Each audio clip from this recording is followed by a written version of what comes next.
This conference will now be recorded. Our regular meeting on May 11th, 2020. And before we get started, our fiscal officer is not going to attend, so we need to elect a secretary pro tem. I nominate Mrs. Marshall. Second. All in favor, say aye. Aye. Or yes? I was going to ask about Mrs. Marshall's qualifications, but I'll vote yes. Yes. Don't press your luck. She might not She take it. could decline and you'll be taking notes. Okay, with that, I'll invite everybody to stand for the Pledge of Allegiance. Nominate you next.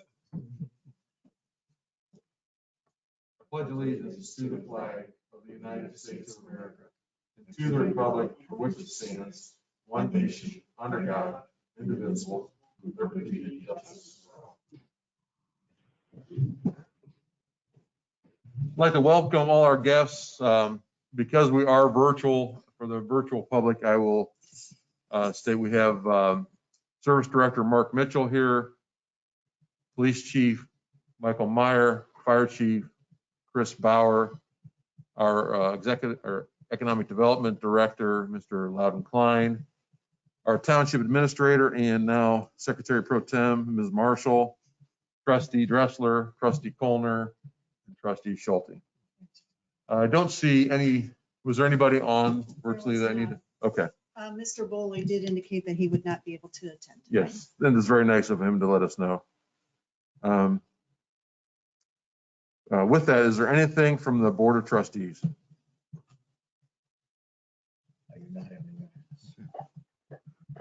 And then we'll move to the fiscal officer's report. I think the only thing on her list was to accept the Board of Trustees. Ms. Marsh, or is Ms. Pfeiffer there or not? No. Okay. So I'll entertain a motion to accept the minutes from April 27th, 2021. So second, Schulte. Is there any corrections or additions to it or discussion? Okay. Hearing none, I will call for the vote. Dressler, yes. Colner, yes. Schulte, yes. All right, minutes are approved. And we'll move on to the administrator, Ms. Marshall's report. The first item I have tonight is to request a resolution approving a purchase order for $2,789.94 to the Huntington National Bank MasterCard. This is to purchase 6 Seagate Iron Wolf Pro hard drives. This request comes from Nick Sattler, who is the IT manager at Swisscom. So it's to replace some hard drives or to add some hard drives, mainly to accommodate some of the police videos that we are storing. So move, Schulte. Second, Dressler. Any discussion? Budgeted item, Chief Meyer? Is this a budgeted item? This is part of the operating expenses for technology. Right. It would be part of the operating expenses Okay. for technology. So it comes out of the general fund? No, it comes out of police. Okay. I'm sorry, Oh, it okay. comes out of general fund. Jen. General fund, yes. Jen. So it's out of the general fund. It is for primarily the police department, though. Is that accurate? We need the hard drives because we are using a lot of what we have currently to store hard police Videotapes. Okay, videos I and so understand. forth. So we have hard drives to store all the township information. It's just the Yes. videos from the police Take up a department are taking Portion up of it. proportion. I understand now. Okay, thank you. Any other discussion? This is number 38, by the way. Resolution 38. Hearing no more discussion, I will call for the vote.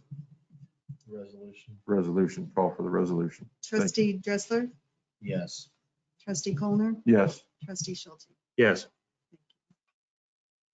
The next item I have is to request approval to schedule the annual movie night in the park for June 26th. It would be handled much the same way as we did last year. The service department has agreed to put a stage so that the screen can be up high. Families will be able to get out of their cars and use the area for blankets and so forth practicing social distancing and masking and so forth. There won't be food served. But last year we did this type of a movie and it was greatly received. So we would like to show Tom and Jerry. I forget the name of it, but it is a Tom and Jerry movie. And it would be on June 26th in the summer. June 26th. So move, Schulte. Colner. I'll second Colner. Which one do you want, first or second? You go first, please. I will so move. Second Schulte. Second Schulte. Any discussion? Other than this was been a Is great there- hit. Yeah, No, I went last year and, so you guys they had it on or is the screen arranged and everything, or that was it was on it? Did you guys provide the trailer last time? Yeah. You doing the same thing? That worked out all right? It's just not, I mean, you don't provide the screen. It's not a really big screen and it's just hard. It depends on the movie. It was hard, that movie, I don't know if it was dark, it was hard to see, but that has nothing to do with the setup. It's just, everyone was pretty close. I mean, it was The Greatest Showman, which is a great movie. And it's a musical, so the sound system matters, obviously. But no, it was a well-received event for sure. And people parked to their cars since they had to stay in their cars. It was in the midst of the height of the pandemic. I don't know what that officially is, but Yeah. last year, so people were stayed in their cars or in their groups. So they all parked right against the grass. So there was really only one row of viewing. So that's an issue. It's not high enough to see over those cars. So everyone had to come like closer in. So I don't know if it, Well, the requirement of the screening were such that we needed to use our heavy equipment trailer, which is a lower trailer.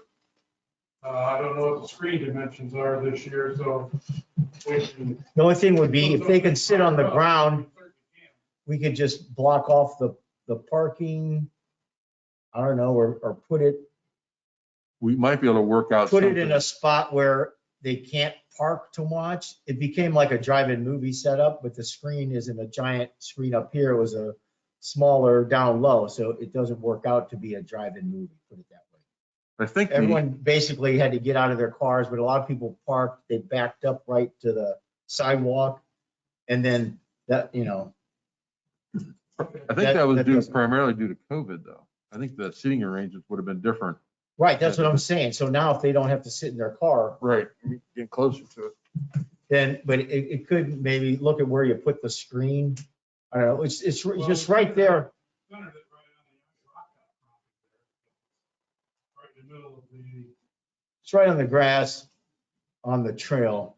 I don't know what options are where to put it, but I mean, moving that trailer, you can't really drag it around the park. Unless you moved it, Deck over trailer is taller, but the screen was 16 feet long and our deck over is only 12. Raise it another if you only put it, foot or so. if you put it, you blocked the road off and put it in front of the sled riding hill, that'd be like an amphitheater. Just a thought. Depends on people coming. There weren't that many people that made a difference, but just think about where it goes. so I do know that they'll be working with Lee Volkov again, the LV Sound, providing the screen, I believe, and the sound system. Mhm. And we also have an available grant through NOPEC for community sponsorship. The grant is for $750. I believe the movie is $450. So we can use some of that community sponsorship grant to pay for the movie as well. Well, the other thing, for like, they used to have it at the football field, right? So everyone sat in the grass or could sit in the stands previously? Or was it the middle school? At the middle school? Oh, Was it on the field one time? I don't recall. Which field was it on? Yeah, it was, one year, that's where they did it. at the middle school. See, the other thing is where that trailer was, even if those cars aren't there, people, they still can't sit in the grass. There isn't any room there. That's all. Just look at your options, and it's not a make or break, whatever, just to, We'll take a look at that, see if we can't get it up. it's logistics of where can you put that giant heavy duty trailer. They're all gonna get out of the car. And sled riding never may be a better option. Stay in the car. Well, they don't have to this time. That was just the rule last time, and they all got out anyway. So. Any other discussion? Hearing none, I'll call for the vote. Russell, yes. Colner, yes. Schulte, yes. Thank you. The next item is an update on capital projects. It was requested that we kind of give an update as to what's happening with the different items that we've budgeted. So each department head is going to give a brief update as to what their projects are. For the general fund and administration, we had a couple projects. One was with CP Media, and that was to have available streaming for meetings and so forth, and storage of those tapes. We've had some kickoff meetings, some conversation with CP, which is Civic Plus, who's providing the software and so forth. I think today even they were in here looking at the cameras and the screens, running a test. So that is underway. I don't want to use it until we're fully comfortable with it and totally understand all the intricacies. Having gotten this system down, we'll wait until the next one is perfected before we use it, but that is underway and in the making. We also had money set aside to buy an ID maker, some new equipment to make the township IDs for employees. That we're getting final quotes on those numbers, so that should come up in the next meeting or so. Another item that we had that was not budgeted or not funded this year was to look at the on-base system and the evaluation and time tracker system for human resources. And that is undergoing after May 15th. All of the evaluations are due to be completed by May 15th. And after that, we're going to look with the department heads, see what changes they would like to have made to that process, see what technology upgrades on-base might have to offer. So when we have a final idea as to what we want to do with that, we'll ask for funding, but that was not funded during the permanent appropriations, but something that we're looking at. And then lastly, we have some wellness initiatives. We are expecting to get the $2,500 grant from Medical Mutual, and so we will look to see how we can spend that, but that has not been completed yet. Okay. And then lastly, I would like to request an executive session to discuss benefits of personnel in all departments. Okay, anything further for Ms. Marshall? Ms. Marshall. All right, Chief Bauer. Good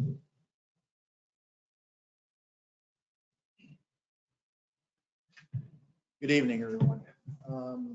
So this should look familiar to the board. This is what I sent out a few days ago for our call volume and breakdown of calls from the beginning of the year through the end of April. And if you remember, I mentioned two noteworthy things. One was that we are 3% ahead of our busiest year ever and 17% ahead of last year for the same period of time. That should not come as a surprise because when COVID initially hit, it really decreased our call volume. So before I move on, did the board have any questions or comments on the information that I had sent out? And then also, if you wouldn't mind, I would like to get some feedback from the board on the format that I send these reports in, because I do have quite a few options when it comes to how to do these reports. Our new records management system has a lot of customization capability. So I'd be glad to entertain any feedback now or later. Well, one thing I'd like to see, Chief Bauer, because we hit it intermittently, and that is overtime hours and overtime as a percentage of total pay. it'd be great if we were able to track this month last year, year to date 21 versus year to date 21 versus year to date 20, and have those numbers presented every month so that we can keep our finger on the pulse of that a little bit tighter. I mean, we pressed yourself and Chief Meyer pretty hard on it in 2020, and I just don't want to take the finger off the pulse of that. I want to make sure we keep it under control. If that's something you can add to your report, I'd greatly appreciate it. Not a problem, but just for clarification, I sent a report to the board last week on that. Did you see it? I did. Okay. I guess I'm saying as part of Right. every as you do a monthly report, it would be great if it was just Sure. incorporated in your monthly report. That way it's consistent Mhm. and you update it consistently and Mhm. as opposed to intermittently. Absolutely. Absolutely. That's not a problem.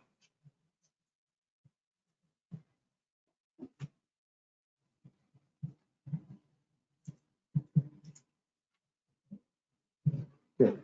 Anything else from the board before we get to our resolutions? All right. Thank you. Actually, yeah, I'm Yeah, go sorry, ahead. Chief Bauer. There is one other thing. Because we talked about it in your absence, and that is staffing levels. Mhm. Number of part-timers, number of full-timers.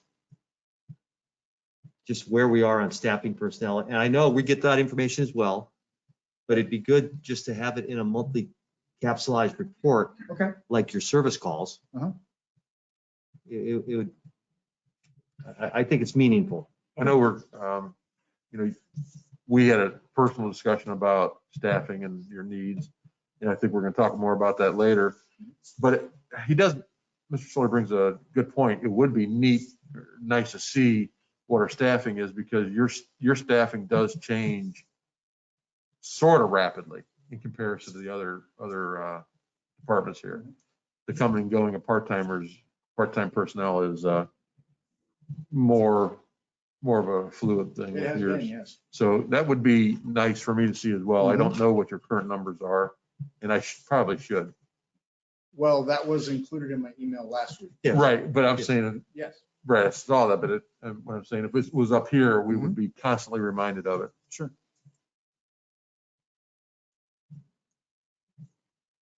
Thanks, Chief. No problem.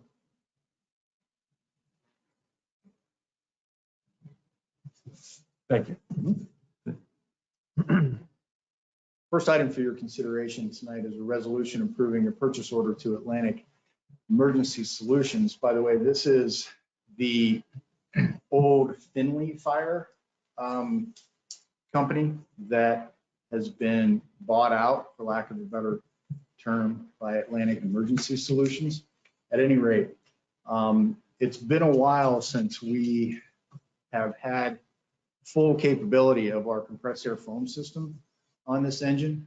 And we were finally able to track down exactly what it's going to take to fix that. And what you see here represents the fix for the compressed air foam system on that engine. And it comes to $9,200. This is after our Assistant Chief Moore did quite a bit of haggling and saved us some money on this. So I'm pretty happy with what he was able to do to get the price down to get this work. That's a 2013 engine, is that correct? Yes. Yeah, that's engine one. I'll so move. Second, Schulte.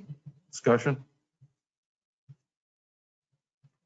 Ms. Marsh, will you call the roll, please? Trustee Dressler? Yes. Trustee Colner? Yes, Trustee Schultz? Yes.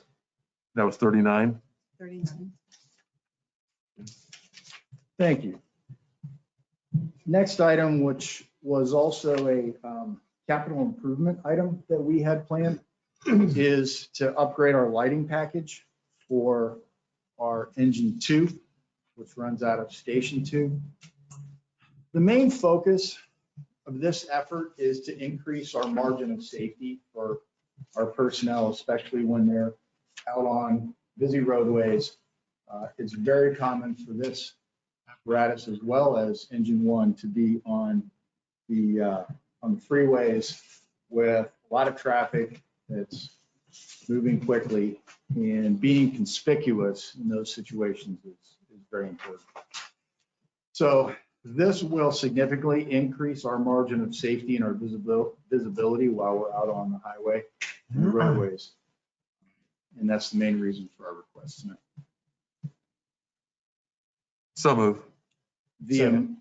I don't know if it's in, because we were getting this number late today, but the amount is $11,391.51. Say it again, please. $11,391.51. I remember discussing it at the one budget. Yeah, you brought it up to our attention before it was tabled or it was denied or tabled, I don't remember which, until your budget hearing. And it is a budgeted item now, correct? It is. However, I want to make sure the board is aware, we initially budgeted $9,800. I thought it was less. And what we added was a scene light for the front of the engine. And that's the difference in cost. Can your budget absorb the other roughly $2,000? Any other discussion? I don't understand the need for the light package versus the old lights and how they improve us, Chris. I'm sorry. I'm a layman here. Help me. In layman's terms, Make it so Jim can understand it. So bring it down to my level. okay. So I remember our previous conversation. You said, do the lights work? And I would say yes. Okay. So let's say it's nighttime, there's no lights in here, and I give you a flashlight that is so dim, you can barely see walking one step in front of the car. Versus a brand new, larger, very bright flashlight.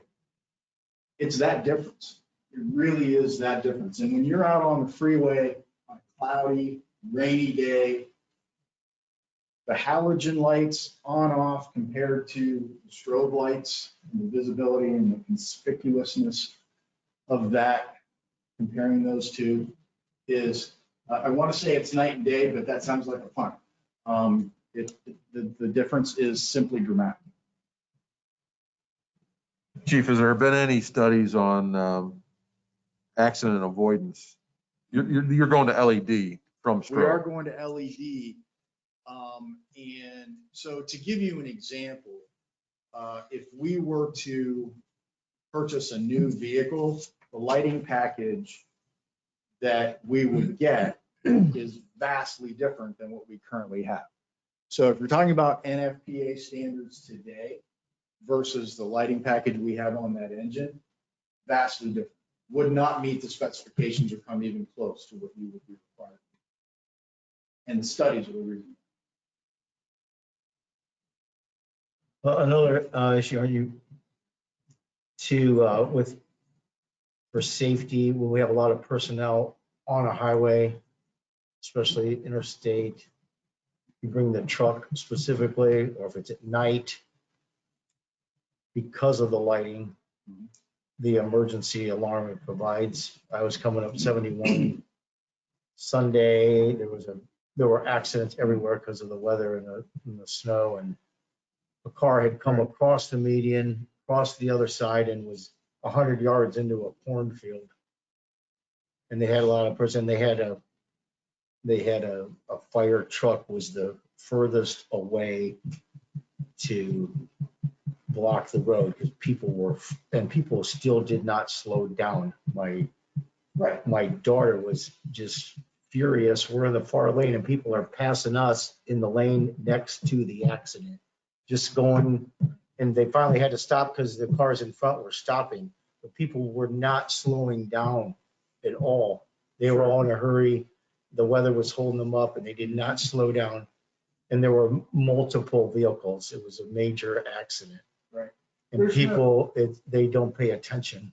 That's true. There's no guarantee that if we get the refit that's being recommended here, that there's never going to be an additional accident on the route.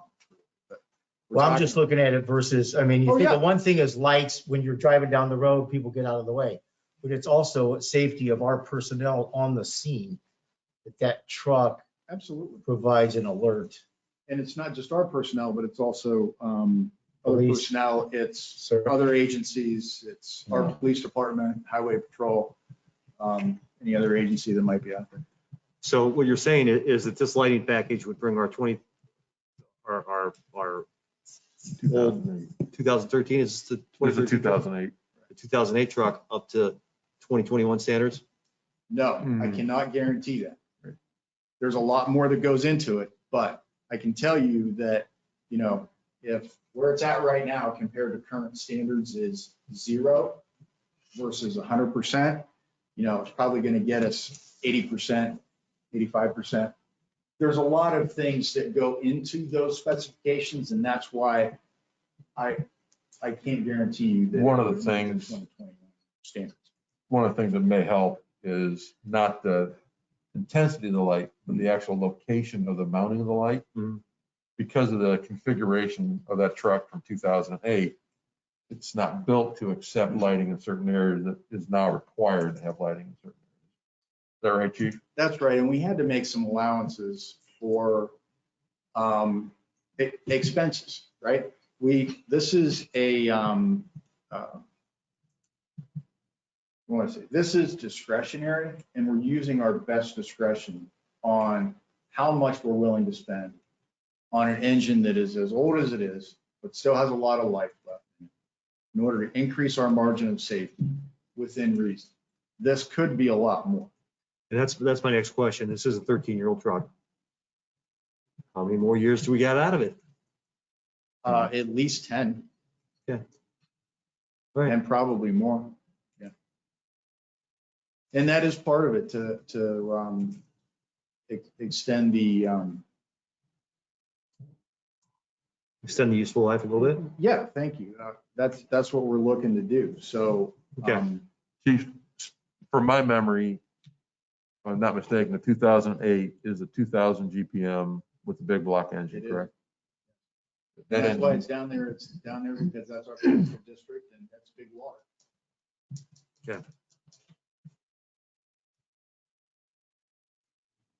that truck was built for a purpose to last, and so it'll probably be here longer than 10. Okay. Yeah, I mean, if I'm still around, I might be coming to the board asking for money to do a refurb on that engine.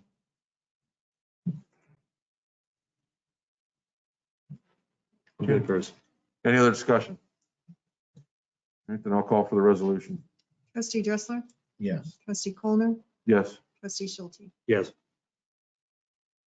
Trustee Schulte, I also have a picture of a recent auto accident where we had that engine blocking. I've got a story for you with that, and I've also got a picture that might help as well. Appreciate it. After the fact. So thank you for that. The next motion I have for the board is to accept with regret the resignation of Steve Canty as a part-time member of the Copley Fire Department effective immediately.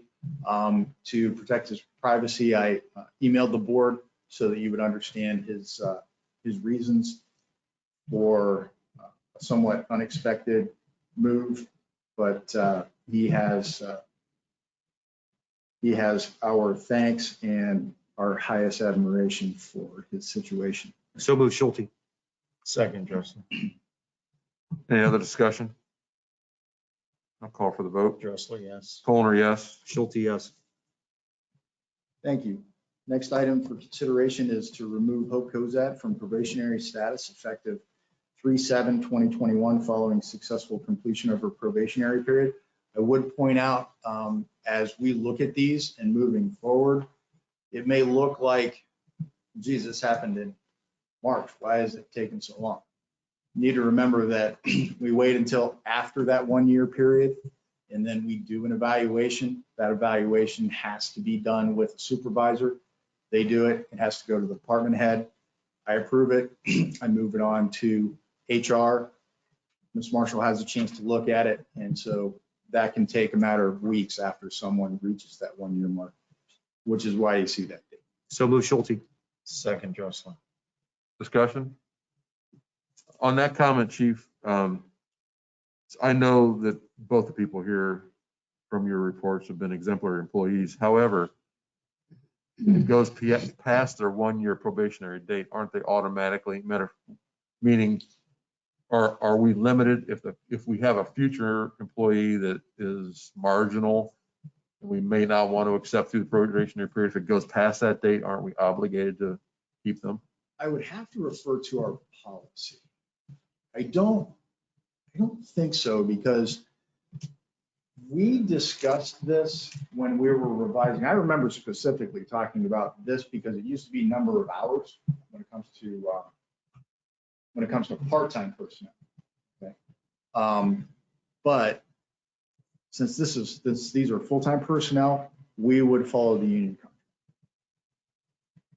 If we had an employee, a full-time employee that we had any indication that would not make their probationary period, you would have heard from me long before now. That's exactly what I'm asking. Just don't put us in a box that we have an issue Yes, because no. we've gone past a year. Okay, thank you. No, but I did want to make the point that there's the difference between how we're going to handle full-timers. Understood. So I'll call for the vote for removal for Hope Kuzan. Dressler, yes. Colner, yes. Schulte, yes. Thank you. Similar request to remove John Zabala from probationary status effective 3/23/21, following successful completion of his probationary status and a very nice meal that he cooked this evening. So move Schulte. Second, Colner. Any other discussion? I'll call for the vote. Dressler, yes. Colner, yes. Schulte, yes. Thank you. And I'll briefly update the board on some of the capital expenditures that we had planned for the year. We are planning on doing fire hydrant maintenance. Right now, we're budgeting for it. We got a little bit of a sticker shock when it came to staffing. The labor market is very competitive right now. And I am still waiting on a answer whether or not we can get somebody for the budgeted amount, which is $12,000. I would also remind the board that part of our hydrant maintenance is aesthetics of our hydrants, which is not something that Akron handles. They do not paint hydrants, which is something that we've taken on simply because we want them to look and function like they should. Just want the board to understand that these hydrants can function like they should without looking great. So that is part of the expense that we have taken on and continue to take on every year. Do you still color code the tops? No. There is also some aspects of this that I think have a bleed over to some potential litigation that might be more appropriate to be discussed in executive session. It's related to this item. Okay. We'll have to hold that for another evening though. Understood. Capital expense for our ambulances. We took delivery of both of them this past week. And so I consider that project closed. Again, my thanks to the board for helping us get that project done. It's just going to have a tremendous impact on our ability to serve the community. Our proposed hiring and promotional costs are still pending. I believe executive session will shed some light for the board on that this evening. The lighting update for our engine, the board already granted that. Station 1 updates for potential remodel is something I'm working with Mark Mitchell on. I've not made much progress on that, to be honest with you, but it's something that is high on my list. Station 2 repairs, we did budget $15,000. For Station 2 repairs, we do know that there's going to have to be some upgrades to the outside lighting for Station 2, and there is going to have to be some work done on the parking lot. At the very least, it's going to have to be resealed, and there might be Might be some repairs as well. And so as far as capital goes, that's the list that I had for this year. And again, I would ask if the board has any additional questions on any of those. We come down, take a look at your ambulances sometime. Absolutely. Thank you. Anything else? No, sir. And my only other request for the board is executive session to discuss personnel in the fire department as well as benefits for personnel. Anything else for Chief Bauer? I do not. Thank you, Chief. Chief Meyer. Thank you.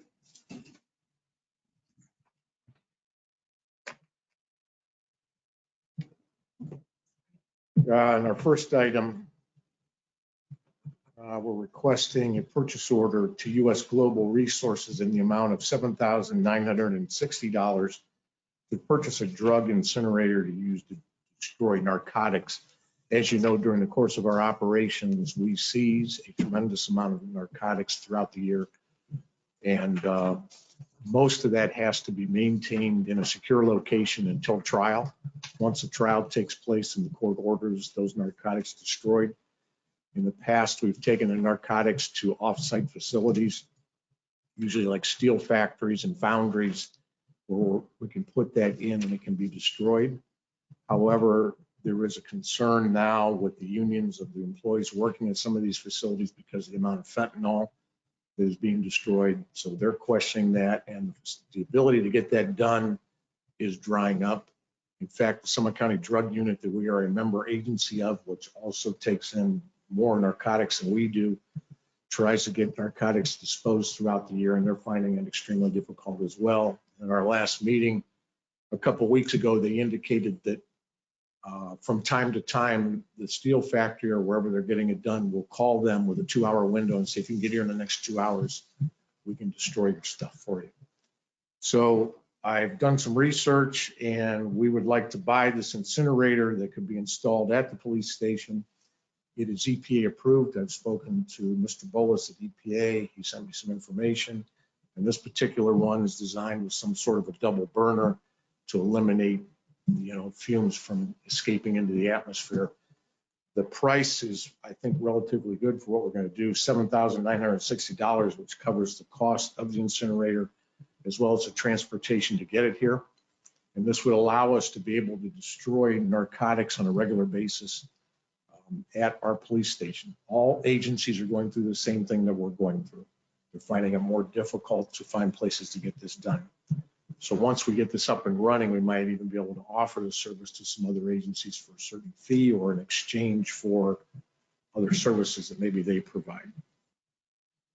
Chief, where would this incinerator be? Would it be outside the police station? Yes, it'd be outside, a couple different locations. I would talk to Mark Mitchell first. The one thing we would have to do, which is not in here, is put down a concrete pad for this to go on. And then it could also be moved in the event that we find it necessary to move it due to an addition of a facility or whatever the case may be. But right now, How big is it? Is it gas? Before we go It's too a far, gas, it's like a gas furnace? let me move for discussion. It can operate off. Sorry. Sorry, there a second. Second Schultz. It Go can operate off of natural gas, but at this time, we would probably operate it off of propane. So we would not run a gas line to it, most likely. Okay. What about funeral homes? Is that an alternative to incinerate drugs? Well, we have not asked anybody about that, but I'm guessing that that might be something that they don't want to venture into because of the fact that family Yes. members may find. They're highly regulated on stuff like that. They are. I'm But you're right. Simply It's, you need, it's a simple process. It's a furnace, a high heat furnace. But that's, okay. Any other discussion? Chief, this was part of your This is capital part of the budget that capital we, budget, yes. okay. Is this the same number you brought to us during the capital budget It hearing? might be just slightly higher because of the shipping. There was a change in the shipping. Okay. But roughly, I think it's roughly the same. Okay. Another question. So they regulate the exhaust somehow then, is that? Because that's what you're talking about at the foundry. They're worried about Well, that's, when the I'm drugs are not, destroyed. So is it contained, does it have like a high-end filter or they something? call it as a secondary chamber, so it completely- Secondary? Yeah. I mean, this thing's designed that it meets the EPA It and meets the EPA standards. standards. Yes. Okay. Yes, it does. It's specifically for this. In fact, the EPA has even mentioned that police departments, if they want to, could do this in an open burn, which I wouldn't recommend doing. And one of the reasons why they say that is if a law enforcement agency locates a large marijuana field out in, remote area somewhere, Yeah. they say you can cut it all down and burn it right there. But they don't recommend that, but they would allow a Yeah. police department to do that because that's an open burn situation. People downwind would be Right. a little surprised. A little bit. You'd be pretty hungry if you're downwind. Yeah. I'd run out of Doritos at the convenience store. Any other discussion? Ms. Marshall, will you call for the roll? Trustee Dressler, Yes. trustee Colner, Yes. trustee Schulte, Yes. Thank you. Which number was that? I'm sorry. that is number 41.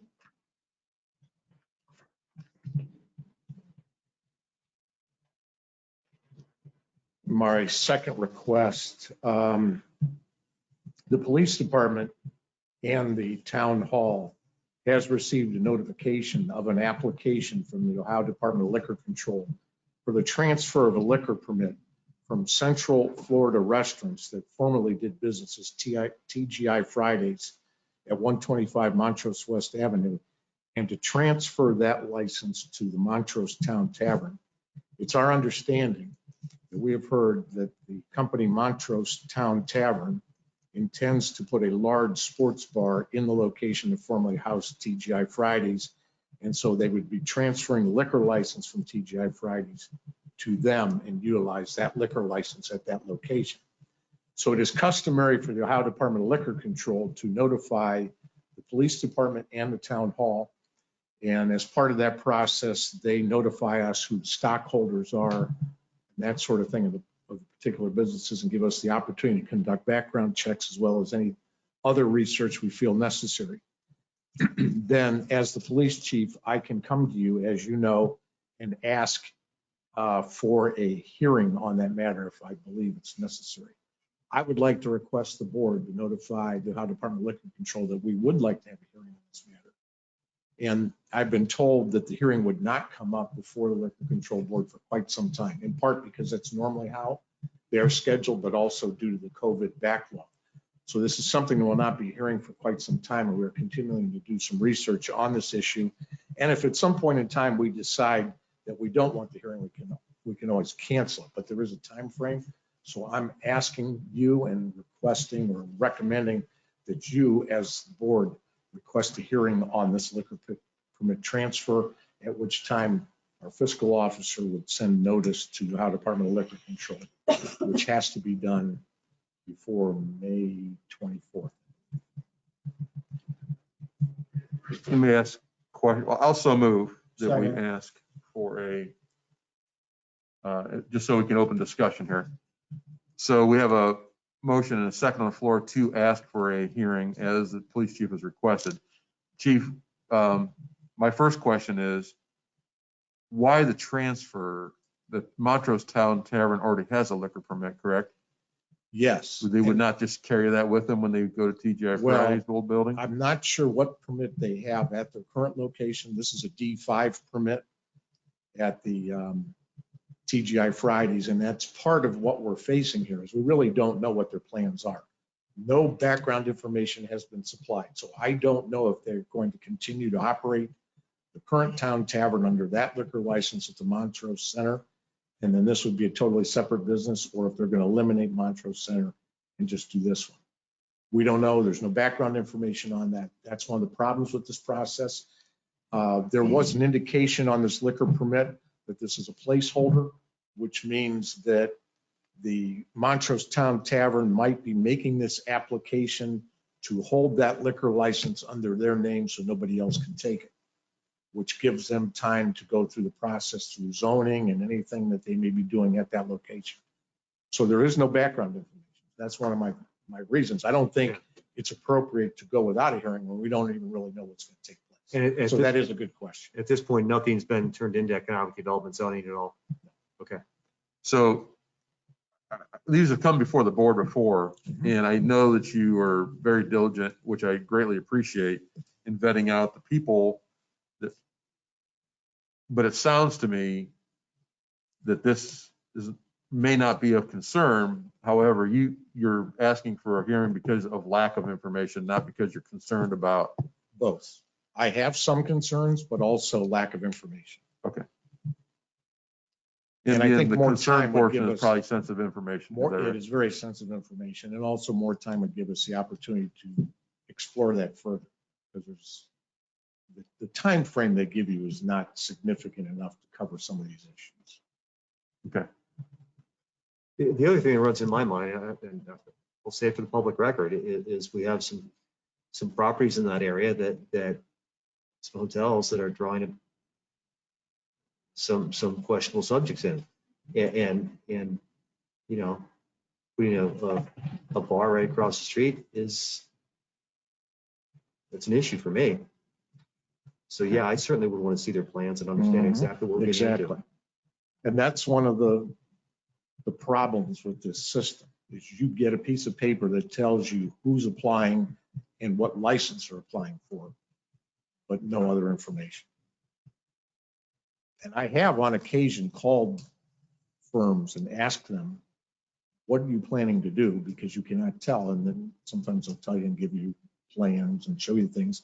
And in some cases, the proprietors approach the township ahead of time with their plans and their concept, and then they make their application. And under those circumstances, you already have a good idea what's going to take place. Right. That did not happen here. So we have a first and a second. I will call for the vote. Will you read the motion, please? The motion was to request a hearing from the, and proper authority, I don't know. Ohio Department of Liquor There you Control. go. For the transfer of the liquor license from Central Florida restaurants doing business as TGI Fridays to the Montrose Town Tavern. Hearing on the application for the transfer of the permit from Central Florida Restaurants, DBA, TGI Fridays to Montrose Town Tavern. Dressler, yes. Colner, yes. Schulte, yes. Thank you.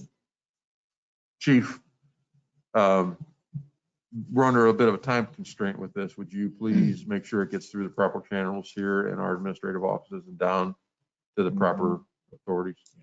Thank you. Also, you should have before you the Copley Police Department monthly report for April 2021, and also looks back at the same statistics for April 2020, showing a significant increase in some of the activity, which could be due in part to the fact that 1 year ago, due to the COVID situation, activity was pretty slow. And no, Mr. Schulte, I didn't check to make sure those percentages were accurately calculated. I didn't have the chance. I was looking at the actual numbers, but I appreciate your review. I try, Chief. Thank you. And in terms of the our capital budget, to give you a little bit of a review, since that has come up. As you know, in our capital budget meeting, the requests that we put forward, it is possible that we will not pursue all of those items this year, but those were things that we were looking at. But so far we have, the board has approved the purchase of cell phone forensic software, and that is on order. The board has also approved the purchase of new dash cameras for the police cruisers, and those two are on order. There's a certain delay in getting those. And just this evening, you've approved the purchase of the incinerator, and that too is part of that capital budget.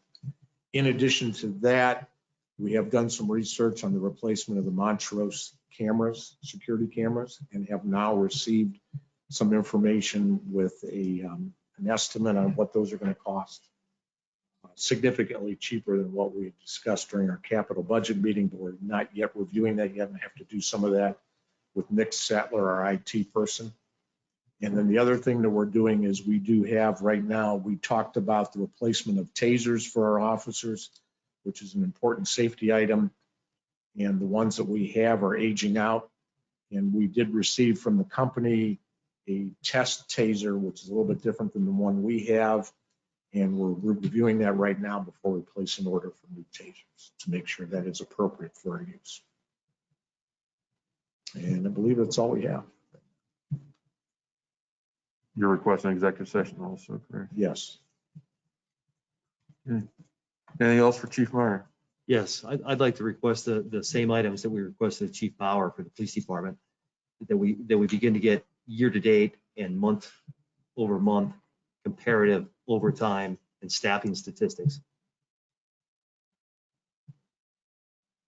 And again, just to keep it in front of our eyes, Chief. I wouldn't ask you, but since I asked Chief Bauer, I felt I had to. Absolutely. All right, anything else for Chief Meyer? I was going to nominate him to be the Secretary Pro Tem, so we wouldn't have to listen to him talk as much, give him something to do. You didn't hear me when I raised, or see me when I raised my hand. That's not a bad idea. True, not long enough. All right, thank you, Chief. Thank you.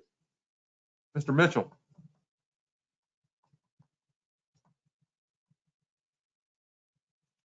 Good evening. 3 requests for the board tonight. The first one have to do with the roofing. I'm going to request to table that request this evening. I'm a little hasty on putting it on the agenda, so I would like to pull that off the agenda till next week or next meeting, if that's okay. It's fine with me. Anybody have an issue with that? Thank you. Thank you. Next request I have is approval of resolution for a blanket certificate in the amount of $155,000 to purchase 2021 International 7400 5-ton dump truck that we use as a plow truck, salt truck. This is to replace a 19-year-old 2002 truck. Cost of the cab and chassis is $85,537, and the cost to build it out would be $66,335.04. This was a capital improvement project that we did discuss. I was requested to send a budget for the vehicle replacement. I did send it and I didn't hear anything back. So I just kind of like to move this forward if I could. So I'm requesting to go ahead and do the blanket on that. So moved, Coleman. Discussion. Mr. Mitchell, I know we talked about this and it is in the capital improvements budget, replacing a nearly 20-year-old truck. However, is the 155, is that the number we spoke about back in March?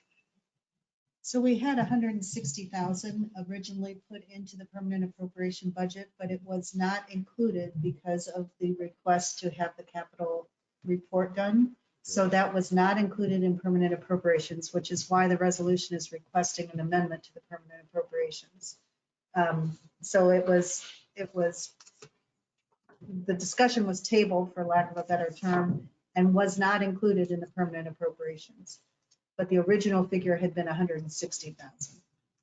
Since then, when we got the actual cost, and it was lowered down to 155. So, okay, so then is there room in your budget for this purchase Yes, for this year? yes. What's your build out timeframe though? Well, if we ordered a cab and chassis right now, we wouldn't get that till November.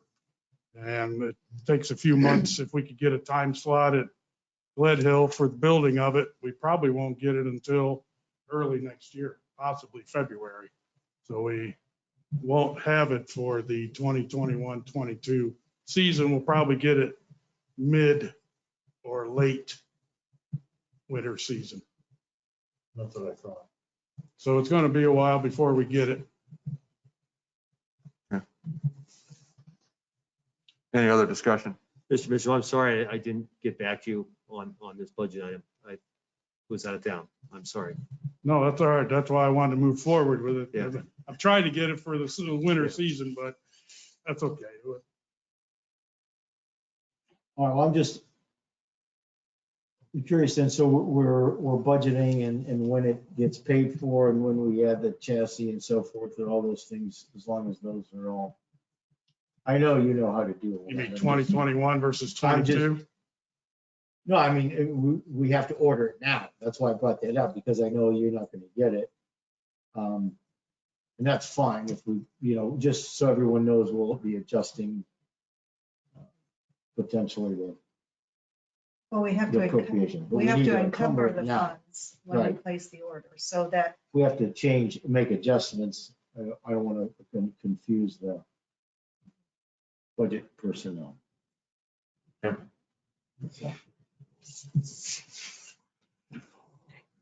Well, I'm sure that Mr. Mitchell and Ms. Marshall will step it through the process there, correct? Okay. Thank you. Thank you. All right, I'll call for the resolution then. trustee Dressler, Yes. trustee Colner, Yes. trustee Schulte. Yes. Thank you. Little bit of heartache, but yes. It's a big number. is what that is. It's a big number. It's not as big as that ladder truck sitting down there in the garage, so. You have to put another one in front of that figure. Yeah.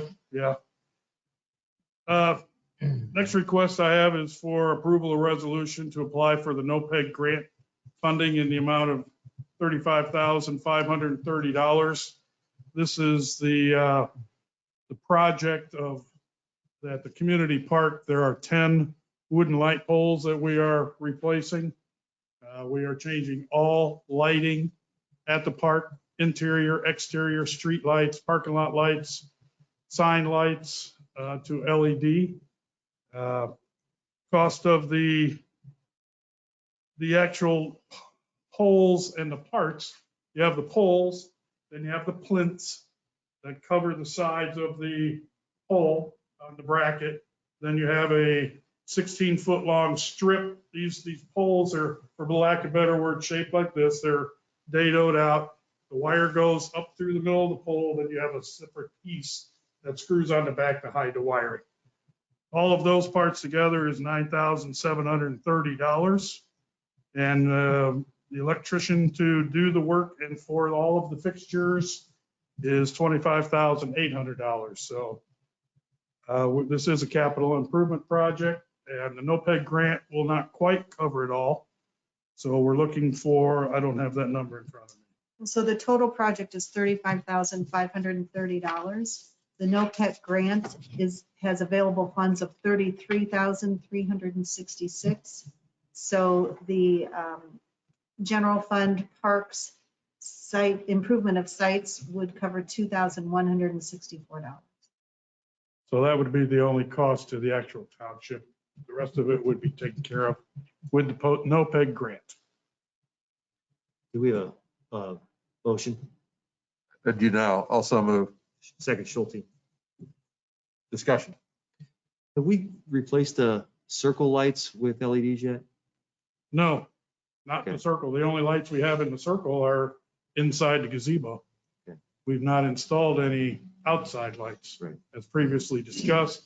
The other lights around the circle are street lights that are, standard Cobra head street lights. So And we didn't budget for anything to do that this year at the circle, did we? not the circle, no. Okay. We looked at that one time to put new lights in. I was looking at doing 8 lights, 2 per quadrant of the gazebo next to each sidewalk. We were looking at about $75,000 because you'd have to do bases, concrete bases, light poles, the lights, running of the wiring, and everything that has to do with that. So, But the park's only gonna cost us 35 grand. correct. Because they're already established. We don't have to do any additional work. Don't have We to. pull the No pole stretching. out, put a new pole in. Any other discussion? Who's the electrician here? Seesdorf, historic. Did you look at other entities or other contractors as well? No, I did not. They do a lot of work for us, so I just went with, he's very fair on his pricing.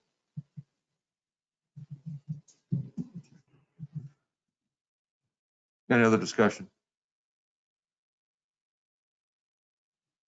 Okay. May we call the roll, please? Trustee Dressler? Yes. Trustee Colner? Yes. Trustee Schulte? Abstain. Okay, that's it for requests for me. Couple informational items I have is pre-construction meeting for the 448 asphalt repaving was held Tuesday, May 4th. Barbicas Construction was awarded a contract. For our portion of it is $376,986.90. As you know, this is for all the roads in the Bathview Estates allotment. But we're also going to be doing Brookmont between State Route 18 and Brookwall, where Swenson's is. That's in need of a repair. And we're also doing a 200-foot section of Rothrock from the Metro layover station to Springside intersection by Home Depot. That's all. It's a mill and fill operation, so all the residents and all the businesses will have full access during the project. Once they open up the road, mill it off, they'll redo the base repairs, and then they'll go ahead and do a chip seal, which usually freaks everybody out because they think that's the final coat. No, it's not. It's there to seal the base repairs and also provide more surface area for the top to go on there. So I always get a lot of calls when that gets laid down. So trash, mail service, everything, emergency vehicles should have a full access during all of this. And work will commence around June. Weather hasn't been kind to the paving companies. So they'll give us an advance notice. We are doing some preliminary work in the allotment. I did send out a notice that changing out a couple of crossover pipes. Obviously, you don't want to tear open a new road to put those in. So that should start in June, and looking forward to repaving that allotment. We also were informed that the CUE contract for road salt for the 21-22 contract was awarded to Cargill De-icing, and they've actually reduced their price from $71.89 to $59.17. So that's a difference of $12, $72 a ton. This is for dumped white salt that we use. We don't use any enhanced salt. So the difference in price like this on our normal commitment of 3,000 tons, we have to buy a minimum of 2,400. We're looking at probably savings of $30,000 this year because of the reduction. I wasn't told why. They're offering a lower price. I did ask. I didn't get an answer on that. So global warming, less snow, maybe. Whatever you want to call it, we'll take that $12 reduction. We save money because of global warming. And they're wearing A masks. few years back, we paid $105. We had to get it out of New York, and we had to get it all at one time. So we had several trucks. We built a wall outside of our salt bin. We bought giant tarps. We had it all of our whole year commitment sitting down there in the salt barn. So this one's a whole lot better. Save us some $30,000. You should have had the April monthly report for CSD. I did send that out on the email. Update on the capital projects. The shingle project we're tabling tonight to bring that up at the next meeting. We did have security cameras at the park. Question was brought up about whether we could incorporate that system with the camera system in Montrose. I haven't asked him about that yet. I wanted to see how his was working, whether we'd be able to tie in with that. If not, we did get a couple of quotes right around the $15,000 range to do what we wanted to do down there. Senior playground, I did get a couple of quotes on that. It's whatever you want to spend. You can go anything from $30,000 to $100,000. I got a couple of quotes for from a company called Mid-States Recreation. Option one was just a handful of equipment, looking at $80,000. It's not just the equipment, it's also the concrete pad to put down. You have to put a rubberized concrete surface down. So that was $80,000. You could go all the way up. Another option I looked at was 7 pieces of playground equipment, $108,000. So kind of holding off on this to see whether we want to really continue at this moment, not this year with this.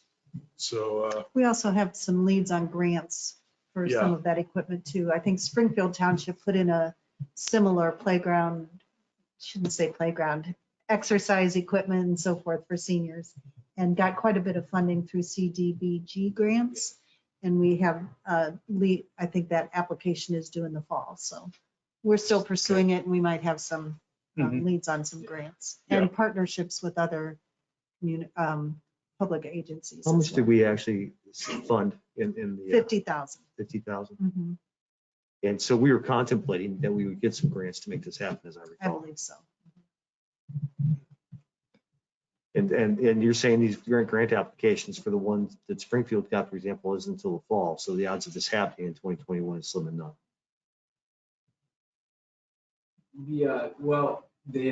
It's through some community economic development, and they haven't released their deadlines yet. So typically the deadlines are pretty strict, like in June, the applications due, the funding gets announced in the fall, but I think the schedules are pushed out because of COVID. So Okay. once we know that, we'll have a better handle on it. But yeah, I would think we would probably receive the funds until 2022, but I really think the CDBG program is a good program. Typically, it's devoted towards low-income communities, but applying for a project for the seniors as a class, it qualifies. So we've spoken to them. This is a project that would qualify. We've never received these funds before, which supports our application for the township. So the 50,000 could be used as matching funds towards an application for that. Okay. And we might need to encumber the funds in the fall to sign on.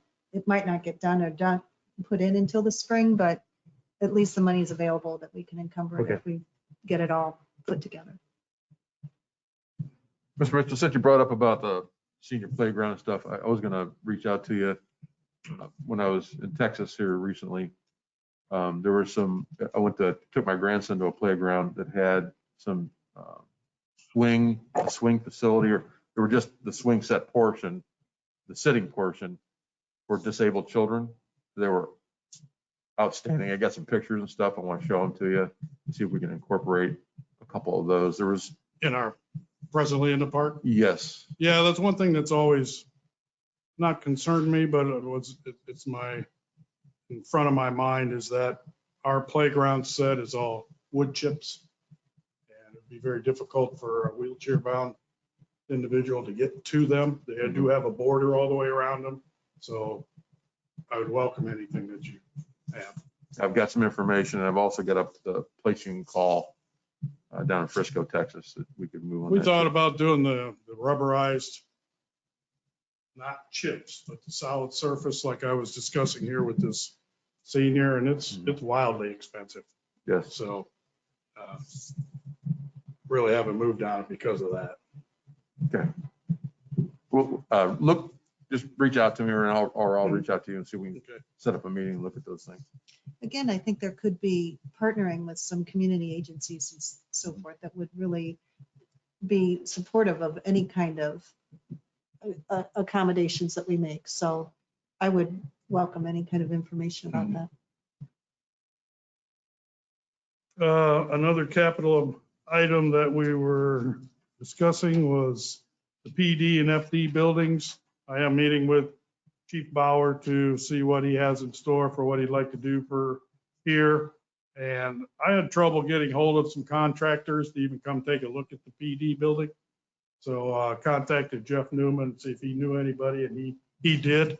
And he did send a report out this morning, or I should say later this afternoon, of one company that he talked to. Don't think it had a price on it, but I think we're looking at something that's going to be more or around $50,000 for repairs on that building. So if that's something that we think it may go that route, then we'll just have to present it and be advised by the board whether they want to pursue that or not.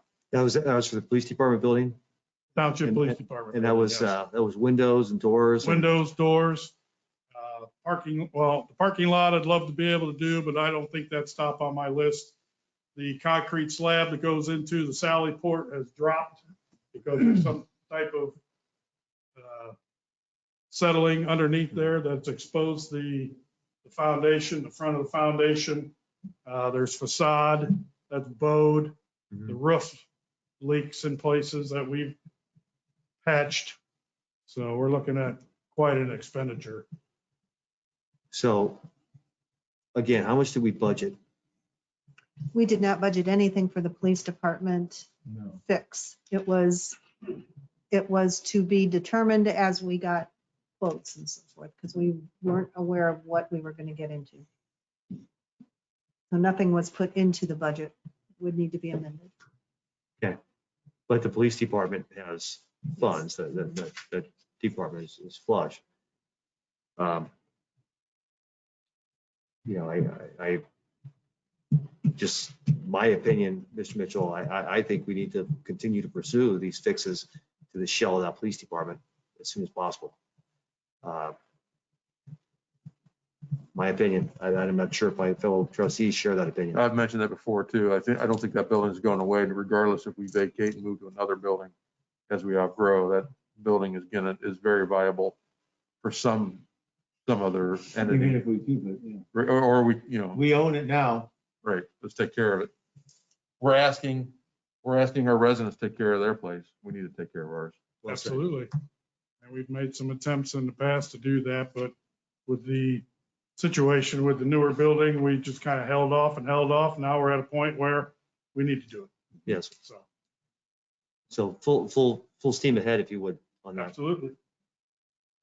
And that's it as far as the capital budget goes. Cemetery deed for the Messner family. Have that in front of you to sign. And I also request an executive session to discuss hiring of personnel in the service department. And with that, that's it I have for the board. Anything else for Mr. Mitchell? You know I do. Go ahead.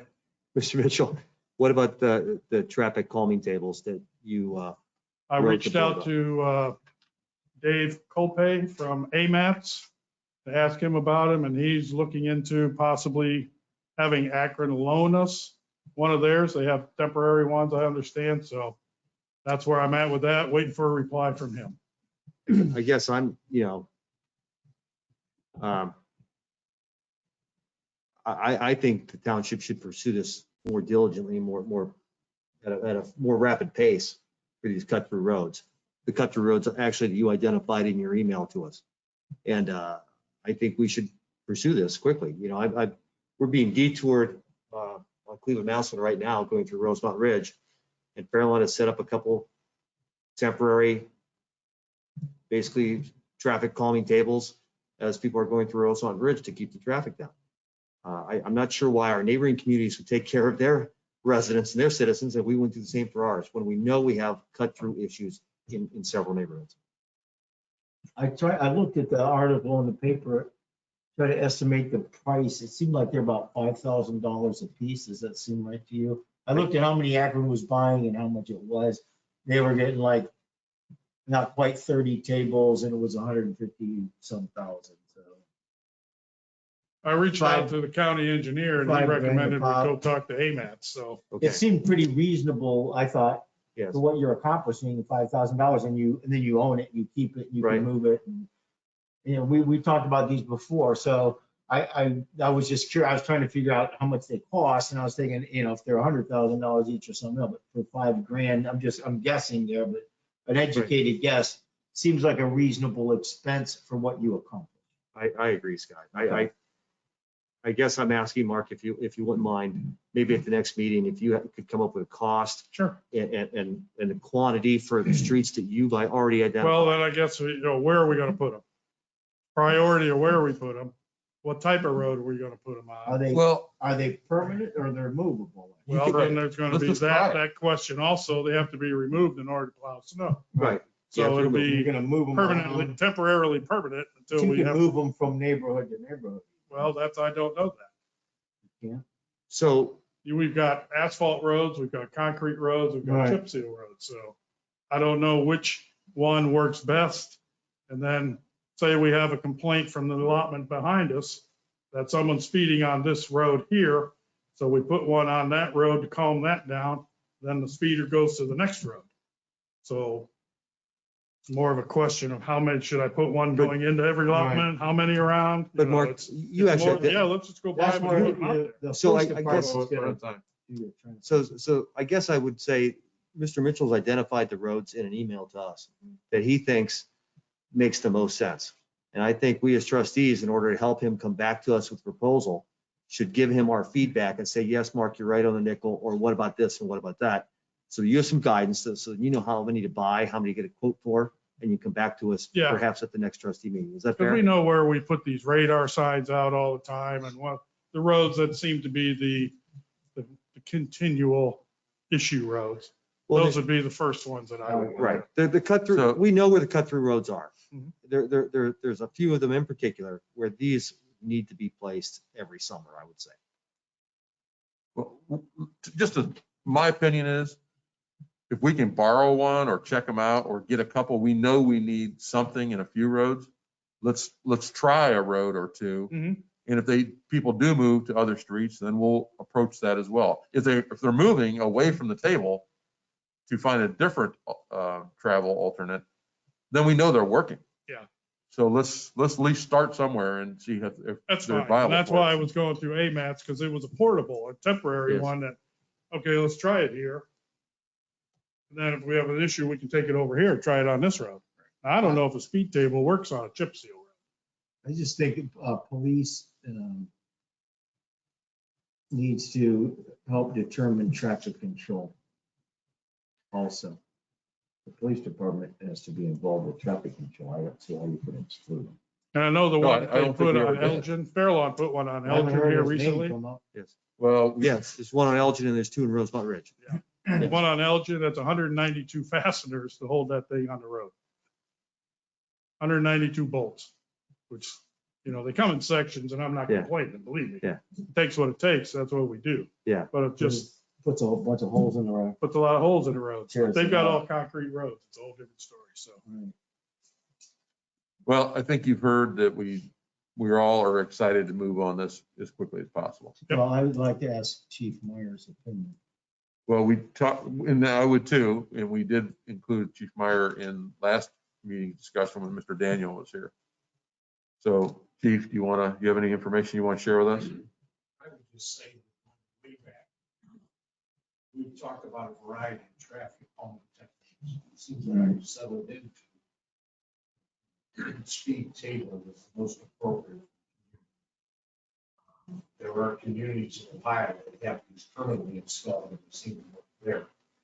But it was going back in prior boards to not want to put something in the roadway, park it, not to do so because of the problems it creates for the service department in the winter. At that time, I don't think that the portable speed tables did. We have the specs for the communities like Columbus to make permanent speed tables, what those specs are. So, like I said, I don't think the portable ones are available. I think if the portable ones now are available, it's worthwhile to get someone who's trying. I would wait, personally, I wouldn't wait to borrow them. The address there. Right. I think we probably ought to just get some, but I will caution, once you start putting them out, the floodgates are going to open. You're going to hear from all of this community. And we had requests throughout the year for moving our speed trailer around, moving our patrols around, special warning signs. And we've had numerous communities in the past request speed tables, or speed bumps. So once we start putting them out, we are going to get a tremendous amount of requests. Because we can tell you where a lot of these streets are, but residents usually remind us on a continuing basis. I think that's good insight, Chief. Clearly, there's going to be a rush and there's going to be some pressure on us three Everybody wants trustees one. to, where's my speed And then table? people complain that don't like them. But, The people that drive fast don't like. but it's up to us as the trustees to rationalize and at least implement this speed control where needed. I think it's been improved in the portable and it's a functional safety device now. It It has is. changed. Yes. They've made them, I think, not quite as high like regular speed, the old fashioned giant speed bump. Those are, in parking lots. I mean, some of those are pretty bad. But to be clear, once we open up this Pandora's box, if you will, we shouldn't rely on Chief Meyer to run our blocker and make our decision on where these speed tables go and where they don't. That needs to continue to fall on us three trustees. No, that's fine. Yeah, trust me. Yeah, it'll all come to us at that point. Right. They're not gonna blame. That comes with it, I guess is what I'm saying, They but won't blame them for. it's the right thing to do, so it needs to come to us. Anything else for Mr. Mitchell? Yes, of course. I do too. So we're gonna line up on you. I'm next. It's all right, I guess it's my turn. The MS4 permit renewal fiasco with the county and the information that came from the county engineer about charging all of our property owners an annual fee every year. And it was a requirement that townships become part of this, is what your email said. Now, it's my understanding that a home rule township can choose who they want to enforce their MS4 regulations. And therefore, we could opt out of the county. And that what, I'm sorry? We could opt out of county governance on this issue and therefore have our residents avoid this annual fee. We're talking about every property owner paying a fee, if I'm reading your correspondence correctly from the county. We can't have that. About $50 a year. It's $50 a year for every resident, and commercial properties more. That's, we can't just allow that to happen to our residents. We have to find a way to intervene here, because what will happen is that $50 for all of our residents will not come back to Copley. It'll go elsewhere. There were several questions when the storm management plan first came out several years ago. And that was one of them, was the fees for the ERUs, the equivalent equivalent runoff unit or rate unit for each resident. There were several questions about that. There's a lot of allotments. Newer allotments are already assessed the drainage maintenance fee. Will they be double? Will they have to pay twice? It was, what would the priority be for the projects? This is going to be a countywide thing. Who's going to make that decision? And if there's continual problems with stormwater flooding or damage, who's going to be, is there a liability issue there? So there were several questions, and why we never moved on that. Felt like it was almost like taxation without representation in a way. There were So also, the way it's laid out right now, the initial letter was, my understanding was the cities and villages, the county does not have jurisdiction inside their limits to enforce the minimum control measure number 3, the IDD, the enforcement. Mhm. So then it progressed to, now the townships are going to be mandatory to get in on this plan. So I don't have an answer to that right now. I don't know the timeline. We have, if we want to stay with the county, we have to submit a notice of intent by July 1st, I think it was. Forget offhand if you had that in front of you. If we were going to do Well, that, we opted not to previously. Yes, we opted not to. So was that coming up for discussion again, that we have They're to? saying the EPA's forcing them. That's what they're saying. The EPA is requiring. So we'll have to, that's gonna have to play out. The EPA has told the county that they don't have jurisdiction in the authority inside the cities and villages, plus the mapping. We get over into the mapping issue. Every town, every community in the county and actually in the state has to have a mapping. So if there was an illicit spill somewhere in the township, they could come to us and say, okay, we need some mapping to find out where the point source may be coming from. So you would backtrack through that mapping. I did all that. We're up to date on that. And the parts that I have not done, I was told by the county that we could use improvement plans. Why would I have to remap if it's sitting right here? Just use that. Right. So in my eye, township's up to date on MS4 mapping. I've got several slides where I've gone through and taken pictures and then inserted directional arrows, legends for catch basins, storm lines. We're up to date. I have no problem there. It's the mandatory, townships are supposed to be mandatory now on this stormwater management plan because the ditch petition was a failure. Well, Nobody ever, And I guess applied for it. that's really where I'm going. I thought the EPA rules for MS4 were that a local jurisdiction could choose the office in which they want to use. And if you're a city, you can choose whoever you want. If you're a township that is home rule, I think that is the same. So I guess the question here is we need to confirm that my inclination is correct legally, that if we became a home rule township, that we could avoid this mandatory participation of $48, $50 a year to every homeowner here in Copley. That's a lot of money But he said it's a lot, $50 is a lot. I agree.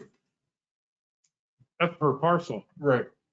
My concern about it is that we've had this master plan working with other entities, namely Barberton, Norton, some others, about our own stormwater management. And we didn't want to participate in the county. Right. So, and we have been working towards that with the acquisition of properties in a stormwater retention area, namely Little Farms. Mhm. This would negate all that. Well, we're gonna have to go through and it's gonna involve council because the way I was reading it, and I'm not gonna interpret the legal part, it just, the county's position was the EPA was forcing them to. Previously, it was all voluntary.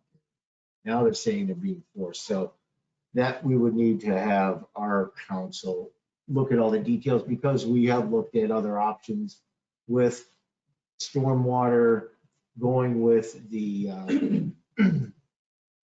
other communities and looking specifically not at communities, but looking at all of the different watersheds, which makes sense to use it by watershed. And that's what we were attempting to do. So, and then, you know, you mentioned earlier, you know, the taxation without representation. So, you know, doing it as fees and so forth, instead of saying it's not a tax, is what they're trying to attempt. So we have to, as you said, protect our community. We have made attempts to put things in place, and you've already created a map and participated. So at this point, I think our council will be involved. Yeah, that's the threshold question. If we elected home rule, or if we did elect home rules, or want some way that our township can avoid mandatory participation and a cost of $50 per parcel for every homeowner in Copley. And secondly, to double down on what Trustee Collner said, we have flooding issues here in our township. And if our property owners pay $50 a year into the county, that'll go to the same place as the dollars that go to the county parks. The same, all that money is going to go elsewhere. We don't have any parks here in our township, even though we pay into it. We don't have any libraries here, even though we pay into it. All the county fees that happen have nothing is housed here in Copley. Nothing comes back directly to Copley. Enough. We need to find a way to avoid this. And So if just a rough we're estimate. going to pay these dollars got to stay here to fix our problems. It'd be approximately, say 5,000 households, $250,000. So that adds up real fast. There is a discount for already assessed allotments, 25%. So they're going to take $12 off them. But throw on your commercial properties then, and you're Right, I right thought- back up to Gordon. I thought the commercial properties were in Well, the commercial properties, it would be good question. not only with the 4, but they're going to be based on how much impervious surface They're looking square at- footage. They're looking at. So they're looking at their- a tremendous amount of money. Their Home runoff, Depot, square feet. right. Right, and as it stands now, we use the county agencies. We just did an MOU with Summit County Public Health for our stream monitoring. We use Soil and Water Conservation District for our public information, public education. MCM6 is housekeeping. We take care of that ourselves, taking care of our own properties. And then MCM5 and 6, we go through the county engineer for construction and post-construction, stormwater and erosion control. So we're already using the county. But Right. And it's my understanding, again, and I am a novice here, so we do need to ask legal counsel. But it's my understanding that as a township, the elect home rule, you can choose who you want to enforce and implement the EPA rules. And right now, by default, we're using the county. If we became home rule, I don't think Well, we have to. you hire your own engineer. Right. And what that engineer is allowed to do, I think. So it's time to investigate that. also had a question about the consultants. I'm not familiar with that because I've never had to look into that. Could the township hire a consultant to handle all of that If, and keep these fees off of our residents? That I don't know. yes, if you're I'm home putting the rule, question out there because it's been asked before in some of our pipe meetings about outside consulting firms coming in and working for the township. If it would work that way, maybe something we'd want to explore that way too. I don't think there's Now, I any, don't know about the home rule. so- I don't think there's any home rule townships in Summit County, but Jackson Township and Stark County is a home rule township. Might we ask Janice, would it be possible for you to reach out to Jackson Township? Sure. They're close enough and maybe schedule a Zoom call so that we can maybe pick their brain Sure.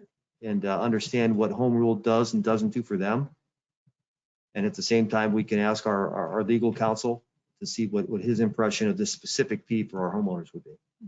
I think both those would be a good tack. Is that okay, trustees Colner and Dressler? Yeah, there was some I know Perry Township is movement, home rule as some well. movement in the legislature to change a threshold on that, and to just make a low threshold and all those townships become home rule. That hasn't moved yet. Right.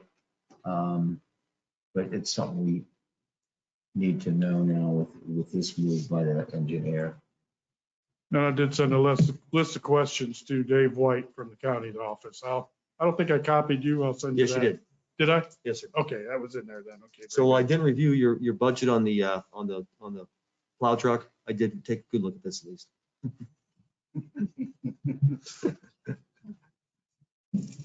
All right, any further for that? I have one item as well. And then might involve Chief Meyer as well. The closure of Clue-Masson Road. And I had a client in my office today that said that there was a closure at Ridgewood and Miller.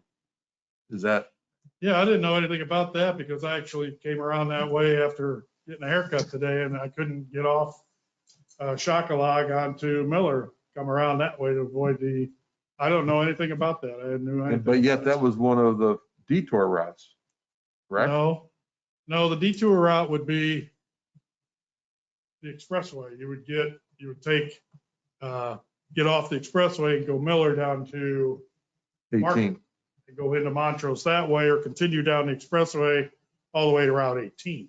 Okay. That, coming up to Shockalog, that wasn't one of the detours. So that's where I'm not sure where that person was telling me about was closed. So it's It was on at the Ridgewood, Shockalog and east of- Ridgewood at the four-way stop sign at the top of the hill. yeah, okay. And where it was, whether they closed it farther down at the intersection or up from the gas station, I don't know what was going on there. So I just kept going. I know there's a sanitation pump But in that that's city of area. Akron too, so I don't know anything about that. Right. So I've had several complaints about the closure and such. What have you heard about it? Nothing. Okay. Is it going okay? Is it causing traffic issues? I haven't had any calls or anyone, nobody's ever contacted. Chief Meyer, have you received any? I received a couple of calls while I was out of town.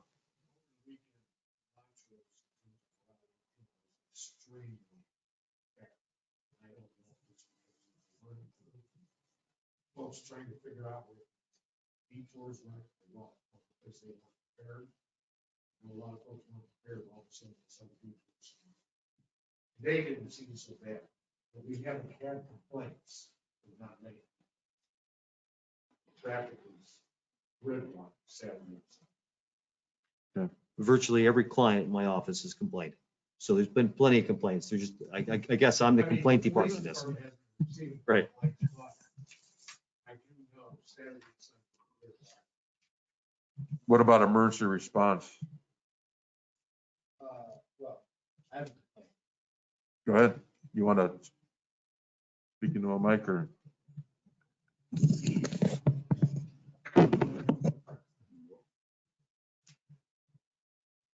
So I know there's probably not much we can do about it, but as far as emergency response, I had hoped for maybe some more consideration from Fairlawn as our neighbor when it comes to maintaining our ability to have more than one route to get to the Rothrock area. We don't always have Station 2 in service. That's a busy area. And it's just a concern. It's a deep concern. I was hoping that maybe there would have been an allowance to allow for Rothrock Road to be traveled. It's really difficult to second guess and say for sure that maybe they could have done this differently or could have done that differently as far as the construction goes. But I just wonder if the plan, the way they executed it, would have been the same if Fairlawn residents had to deal with the kind of extended response time that it's going to impose on us. Do we need to open discussions with Fairlawn and voice our concerns? If we're having issues, I haven't been down there. I was gone when they closed it. I got back into town late yesterday. So I don't even know if you can travel down Cleveland Madison Road and get onto Rothrock and go through the delineation. You cannot do that. So your only way from the fire station number 1 to that district is 21. Okay. Well, then I would like the 3 of you to discuss if we need to take any measures and involve the trustees via email if we need to open discussions with Fairlawn and show that there are concerns that we need to address. It's my understanding that Bernie verbally said that emergency traffic would probably be able to get through, but we can't count on it. We can't establish a plan of response on property. Right. It's possible it might be too tore up in order to get your equipment through. Right. When you He can't told run all me the way the down same Cleveland thing, that Madison you Road, should be able, find out you emergency can't, and then vehicles backtrack. could get through there, but he did not recommend it. So- There's clearly going to be a point where there's going to be fresh concrete down there and you're not able to go. Okay. All right, with the 2 safety chiefs and the service director, look into that and see if we need to address something there, if there's anything to be addressed. I don't know that there's anything that we can find out. In other words, what I'm saying is, I don't know that there's anything here to move on. It is what it is what you're telling me? It is what it is. I'm not sure what So like we can do. I don't have any particular instances where I can tell the board, hey, this was a ridiculously long response. Okay. I just know the potential. And the potential is unacceptable. I don't know there's anything we can do about it. So for Copley Place, you change I mean, you have to do that anyway, but for like, you would have to go out of here. No, the Copley Place would be Station 2. No, but can you go out of here and cut through? Or Copley Place can get through? No. No, we have to. They're go okay. through. If we're going to that area, we have Copley Place, they can't go down Rothrock Road? No. Can you establish a temporary relationship Where's with it Fair Lawn closed? to service the area Where's it since, closed since they becoming more It sounds directly. like it's closed on Cleveland Maslin. No, where's Rothrock closed from the north? Did- That's possible. No, he can do it from the north. You have to go down 21, wait for- 18, come back around. If you're coming from Station 1. Oh, from here. Oh, And he's saying that Station 2 is out of service. Right. You know, they're on another call periodically, and you run to Copley Place or likewise somewhere in that area with Station 1 equipment. So my question to Chief Bauer was if we could establish a 3-month relationship with Fair Lawn to basically service the area that they've cut us off from. In the cases where Station 2 is not in service, Mhm. we could do that. And I think they offered that. And I would mean, it, they offer a mutual aid already. Right, We have they do. mutual aid agreements, but it's more prevalent to say you're not gonna guess when the call comes. You're gonna need to have it in place to say they can. right, so for dispatch, Swisscog should, if a call comes from my office, for example, for EMS, they should automatically call Fair Lawn. Doesn't work that way, but I know. what I you're saying. understand, but Yeah. that's really what I'm saying here. It gets complicated, Absolutely. and that's why it's an issue. All right, how many days into it are we? You're a week into 3 months, so Weekend. can that's what I'm after, Chief Bauer. Is there some I way would that we say- can have Fair Lawn assume EMS and fire responsibility for the area that we've been cut off from? I will come up with a plan. It would most likely involve a situation where dispatch would get the call. They would dispatch to us, and then if Station 2 is out of service and we have an extended response, then we would just ask them to respond. We could do that just on a case-by-case basis. But we know coming from Station 2 is farther than coming from Station 1. And Fair Lawn's station is closer than Station 2 to this service area that I'm talking about. I think you're meeting. Yeah, but Fair Lawn's firehouse is closest to that location anyway, of the 3 But they have to stations. going. detour. Well, they do, but they're coming from the north side, Scott, so they'd be. I know, I'm still saying, they also are detouring. Because Cleveland Mountain is still closed. Well, no, if they're going to Copley Place, no, because they would just come up and probably go down. 18. Road. Rosemont Boulevard, How they get into the arbors? through Rosemont Ridge. Let's go through the neighborhood right now. They go Brunsdorf. That's No. closed. No, they're coming down. No, that's on the other side of the road. Right, Yeah. right. They're coming through Rosemont Ridge and they're crossing at where Rothrock and Cleveland Maslin hits. Yeah. And you're going straight across there. If they're crossing there, I tell you, this is probably a discussion we could handle outside of here. But if they're crossing there, we should be able to cross there and get on Rothrock. You can't get to that spot from Cleveland Maslin north or south. You have to go through the barrier. No, Well, you you can't. can't get down through it Cleveland all. Maslin down. At all. Okay. All right. Well, you have some direction now. Would you keep us in the loop? This is something that doesn't need to wait 2 weeks, so keep us in the loop via email. All right. Thank you. That's all I had. Anybody else? We kept you on the hot seat. Sorry, Chief. Chief Meyer is wondering how long you're going to take. Mr. Mitchell's the new Chris Bauer. Yeah. No, I'm not talking as much as I'm receiving, not transmitting. Yeah. When Mark sends the letters and emails, though, he's a competitor. He's equally as thorough. Mr. Klein. I'll put it that way.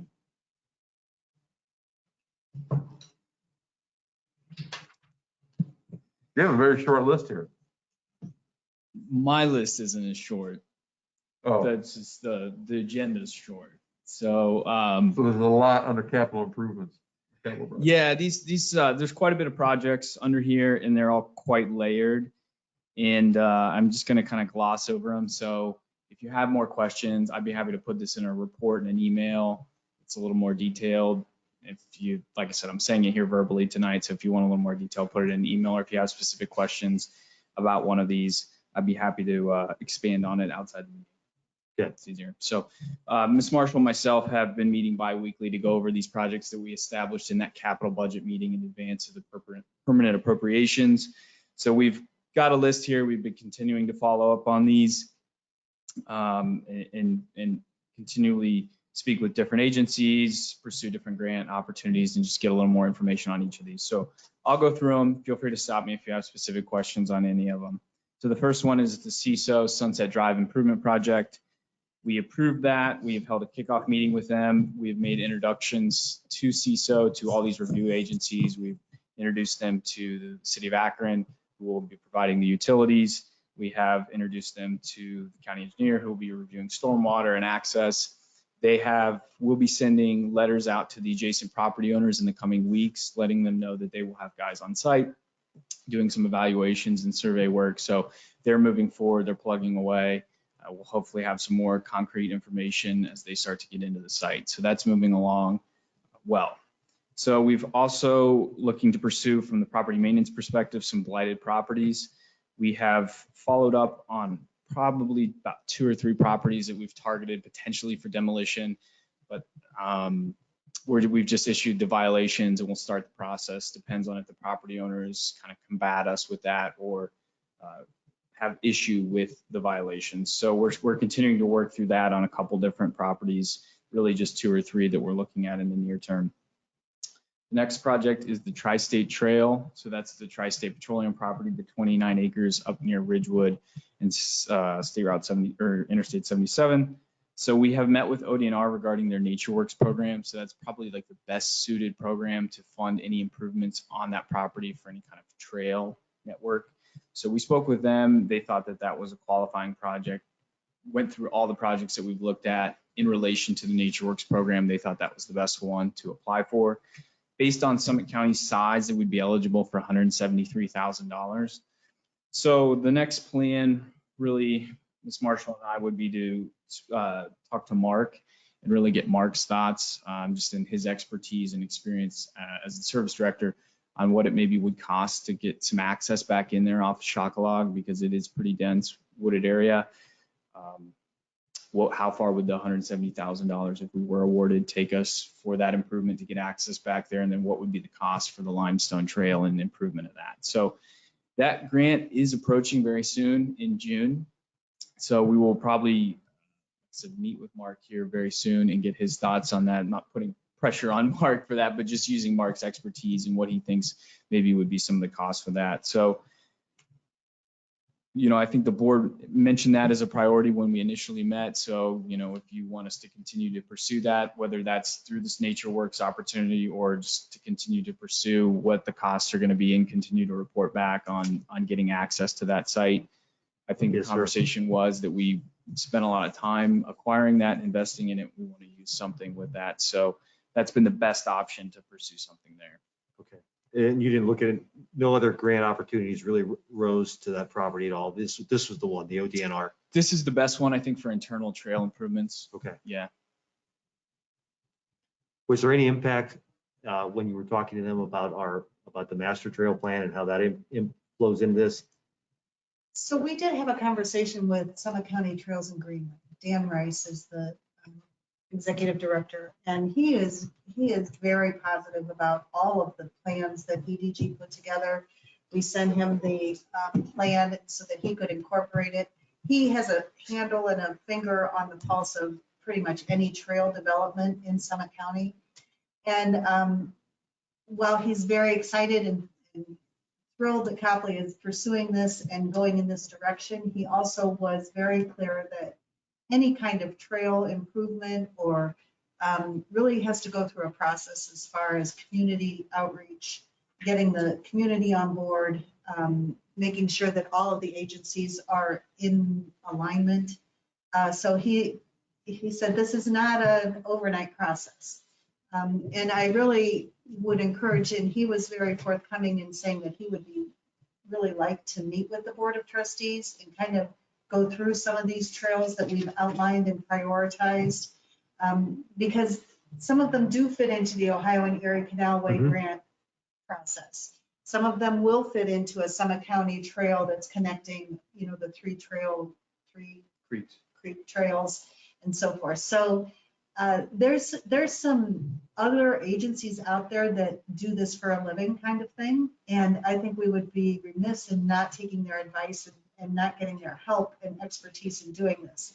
For us to just go put a limestone trail seems a bit rash to not at least consider what they're going to say and where that trail best fits and how it best fits on the property and so forth. So, They take their time, yeah, is what you're trying to say. yeah, and they have history Yes. as to, and are successful in what they do, that we could really gain from their expertise. Yeah, I was going to mention Dan next. Dan's a great resource. Dan has been instrumental in getting a lot of the towpath constructed in Summit County. So rest assured, though, I think he was very excited about the investment that we did in our capital improvement plan. So the work that we did with EDG, he said, this is great. Not a lot of communities are doing this. So he was very excited about that. So that was, well worth our money from his perspective. And I think if you, as Ms. Marshall alluded to, if you're interested in having him come speak, provide his expertise and a little bit of guidance, he was more than willing to assist us with Absolutely. guidance. I think he has dealt or worked closely with EDG, and he was already aware that we were doing Right. this because Yeah. EDG had consulted him and getting some ideas about things. So, that's just a resource that is invaluable, I think, in this whole process, because none of us are trailblazers. I mean, we've never built a trail except the great one that Mark did at the park, but to make sure that it's fitting into the big scheme. That was with their help too, though, correct? Yeah, they gave us the money for it. Right. So And that's the gentleman I met here in the meeting when we got that grant, correct? You mentioned. possibly. So, Were you in that meeting Yeah. with Dan Rice and George? yes, the two, George? Yeah. they were, I remember two gentlemen, I can't remember their names, but they Yeah, George. were a lot of help. Very, Really very knowledgeable. enthusiastic And about helping. Very, I mean, this is what they do. And so Yes. to have a community put some money into a plan is unheard of. So they're thrilled with that. They just want to make sure that we're gonna, Do it right. and I said to them, my big worry is that we've got this plan and it's great. And now what are we gonna do with it? And how are we gonna initiate it? And how are we gonna get it moving so it doesn't sit on a shelf? And that's where he was about community involvement and reaching out to make sure that your priorities are in line with what your community is supportive of. So, I think. Sorry to interrupt, Bob. No, totally. Either individually or jointly, please bring Dan Rice in. Yes, sir. Great. Yeah, and Ms. Marshall and I have been talking about different avenues to engage residents, especially now with, things opening up a little bit and being able to do a little bit more as a result of the pandemic. So I think we'll use some of those resources, things we've talked to the board about, different programs to do in-house, to use the neighborhood ambassador program or do promotion and coordinate with residents on these projects, and use a lot of the township staff to get some feedback from residents on these specific projects with trails. Okay, that's on the Tri-State Trail. The next one was a potential land acquisition we've discussed here in the township. So there's opportunity for land that would be not only used as an educational resource, it would be a joint effort with different organizations within the Summit County area. So that potential land acquisition, there's an appraisal in process for that is being completed right now as we speak. So once I have the results of that, report back, and we can discuss further if we want to move forward with this acquisition. So that is in process. I'll keep you apprised of the update on the appraisal. So we've talked about an Eastern Gateway sign as well. So we've completed the one here at Town Hall. The Western Gateway sign on State Route 18 is complete. Landscaping's done on that. And thanks to the chamber for funding the landscaping work up there, but two are done, if you want to call that a gateway sign. So we've been talking about an Eastern Gateway sign on property that the township currently owns on the east side of town on Copley Road. My plan, or what we've been looking at for that, is to get a survey to survey out that Ace Tire property, which is the last remaining parcel in the township on Copley Road on the north side. So that parcel has split zoning. Part of it is zoned commercial general retail, and part of it is zoned conservation open space conservation. So not very suitable for any kind of development. So the thought was to survey out the commercial piece to be able to transfer that, develop it. Once we survey that out, we'd place a sign easement on that. So we'd be able to do what we did up on State Route 18, construct an Eastern Gateway sign there at that location. So that's been the plan for the Eastern Gateway sign. I think in relation to that whole area, there's also been talk about the former Bunny Charlie's Ribs property located at the southwest corner of Collier and Copley Road. So there's been some ideas floated about potential green space there, really cleaning that up. We've got a portion of the township, the residents there are very vocal about cleaning that up. Mark's currently been, maintaining that on behalf of the township and recently putting up kind of a fence, and it's obviously kind of an eyesore. It's great to have it demolished, but we want to clean it up. So just wanted to really kind of plant that seed with the board on maybe thinking about something with that property. It'd be great to use it, for development purposes, but I think there are some substantial environmental constraints from the floodplain that's on the rear of the property. Not from the ribs. Not from the ribs. And There was pylons holding a lot of the buildings up because the Dollar General had looked at that, and there was it's like the McDonald's down the street. It's a giant peat bog, and they were going to have problems with the foundation. Yeah, so this would be another one of those avenues, reaching out to the residents in that area, getting some feedback from the community on what they would like to see there, and maybe then having some ideas generated on maybe if it's not going to be developable, maybe cleaning that up as some green space or something that the community would like to be involved in. So just wanted to plant that seed. Is that fair? Just get some interest in that and get your thoughts on maybe doing something at that property. Doing the gateway sign's great. Maybe, surveying that out and getting something developed is great, but we still got an issue on the south side of the road that needs cleaned up as well. Yeah, and I'm doubling back to what we said about the police station and our requirement to maintain our properties that we have. That's our property now, and should not look like crap.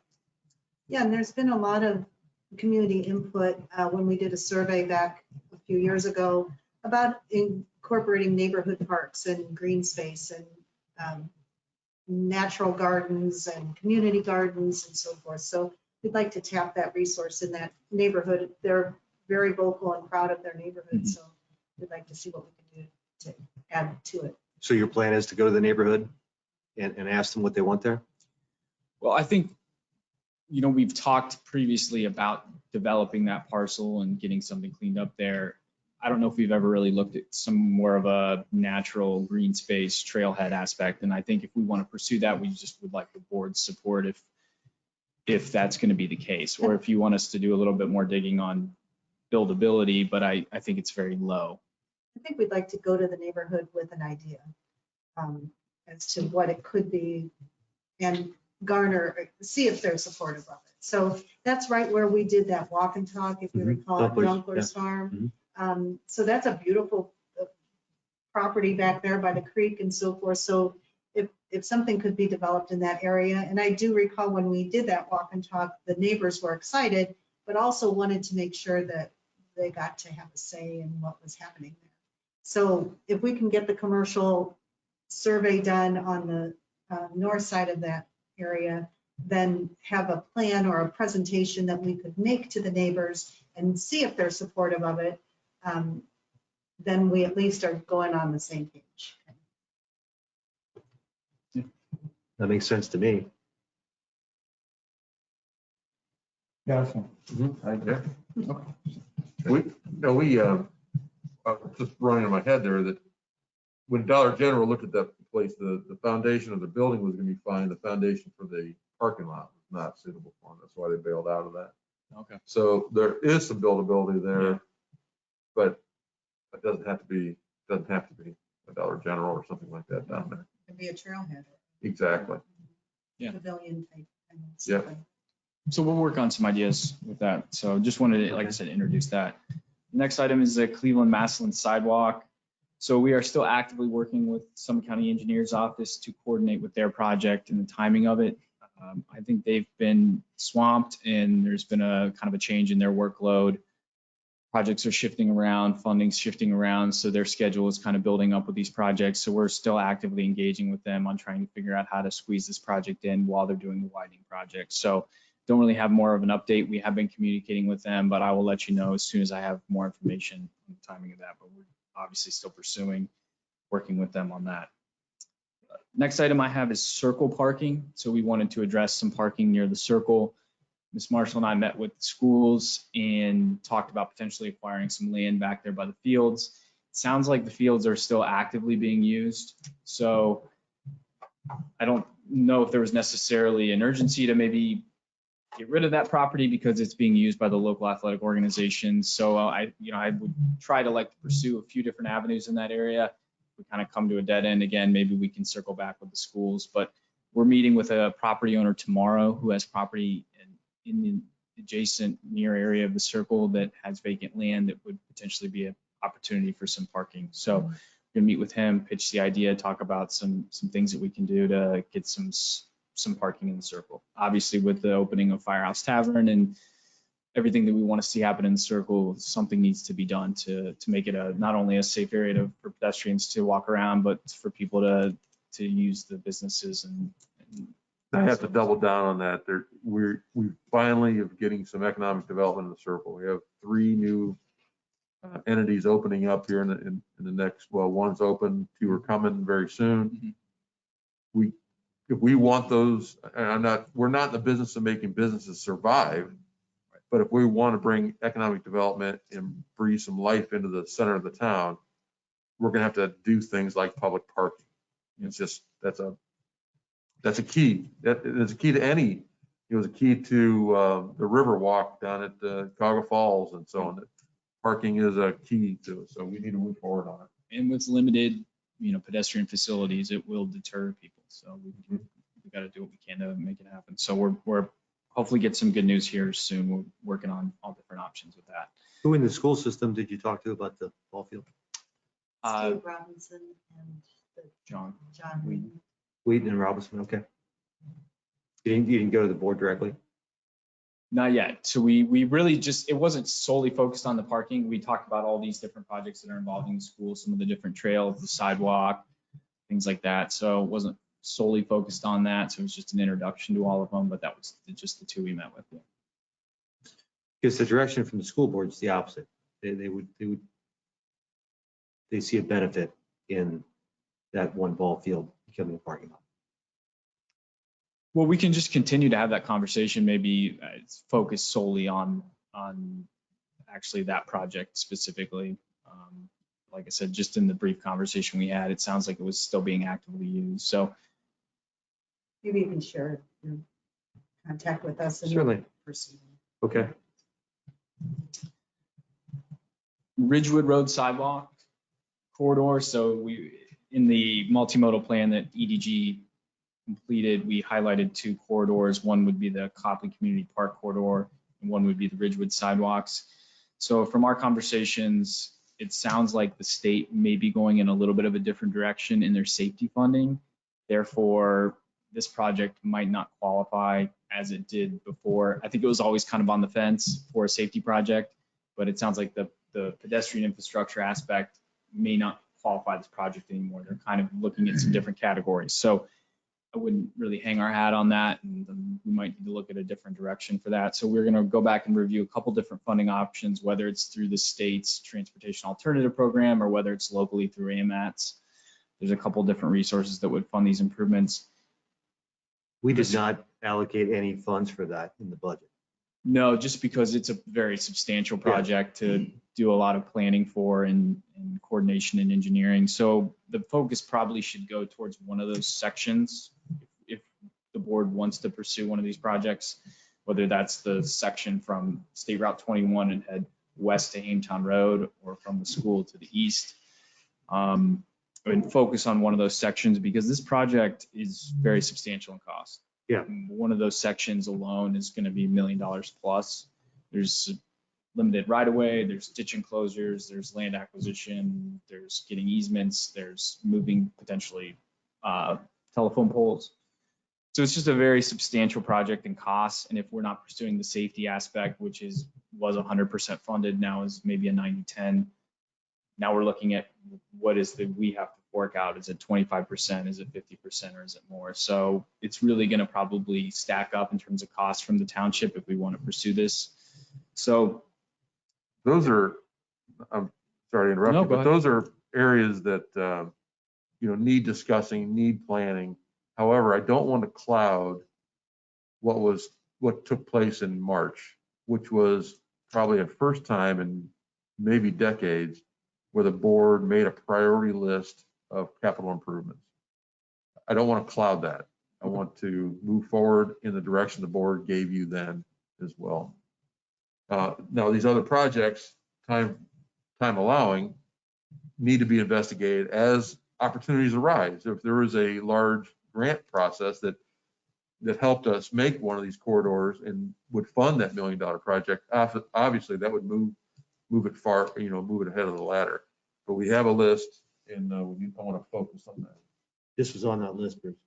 Yeah, but it wasn't funded for this year. Correct. So that's what I meant. It's discussion about it. So I want to make sure we're as clear now as we were in March. Is that a fair statement? yeah, I think the plan in March was to see if this would qualify for safety funds. If it wouldn't, then maybe evaluate the other funding resources. So I'm Right. thinking it's not going to be, pretty sure it's not going to be a safety project. So I'm going to pursue maybe one section of this. We can come back and say which priority section, just to continue from the planning aspect. And this will be something that I think Dan will be able to provide some insight on how to maybe go about this, the best resources, and what's the first step we should tackle. So I think we'll continue to look at it from a planning perspective on, it's one of the identified corridors in the plan, but I just think it's not going to be completed as quickly. The state funding would have taken a while anyways, but I just wanted to Right. update you on that. So.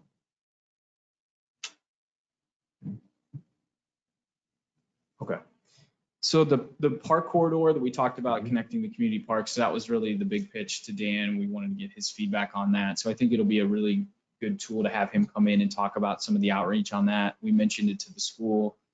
Obviously, it connects near Arrowhead there. So I think that's one of the projects that we're going to not only use Dan as a resource, but also use the programs we've talked about, doing outreach with the community and stuff like that. So we're obviously pursuing that. That's a project that, like Ridgewood, we didn't target for funds this year, but we targeted to do a lot of planning effort this year, and then maybe try and apply for some funds in the spring of next year. So continuing to move on that and develop some outreach.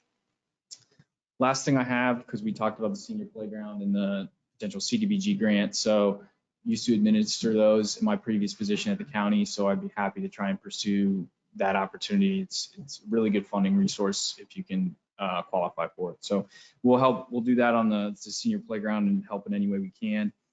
We talked about additional land that the township owns. So one of the properties that we've mentioned is Station 2.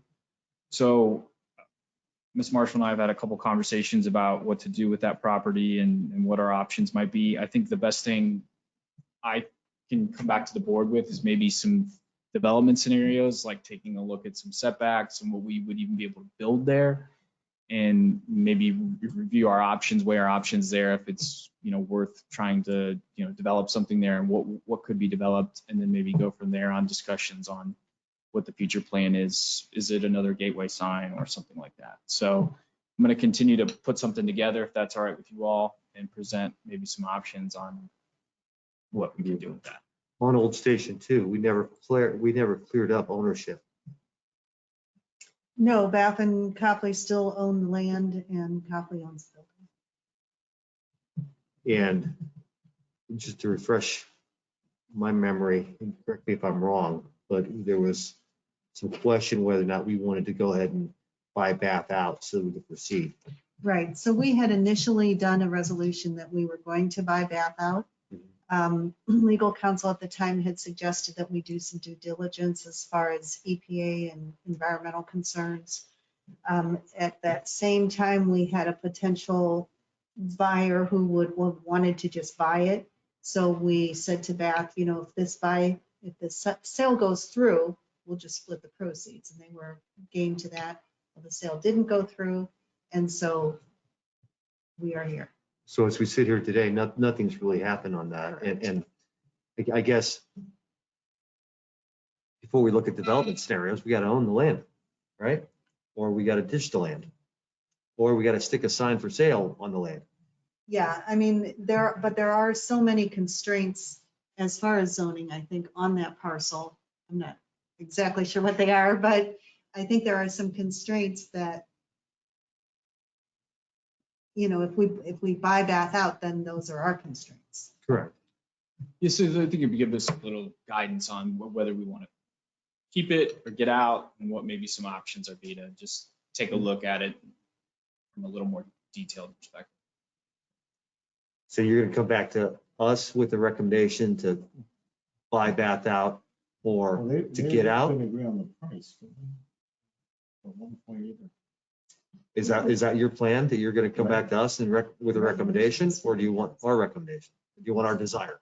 I would like to go back and I don't have a lot of background on the property and I'm just Okay. not familiar with it. So I thought the best thing to do, maybe go back and, Sean and I will get together. We'll look at some of the setbacks and some of the zoning options and access. It's a very tight window there with Cleveland Maslin. I don't know how great the access would be and what kind of spacing would be required. So I would like to know a little bit more about the feasibility, and then we can maybe weigh our options there and get a recommendation on whether we want to keep it or try and work something out to do something else there. So, but I know we had talked about it previously, so I just kind of wanted to follow up on some of this. Yeah.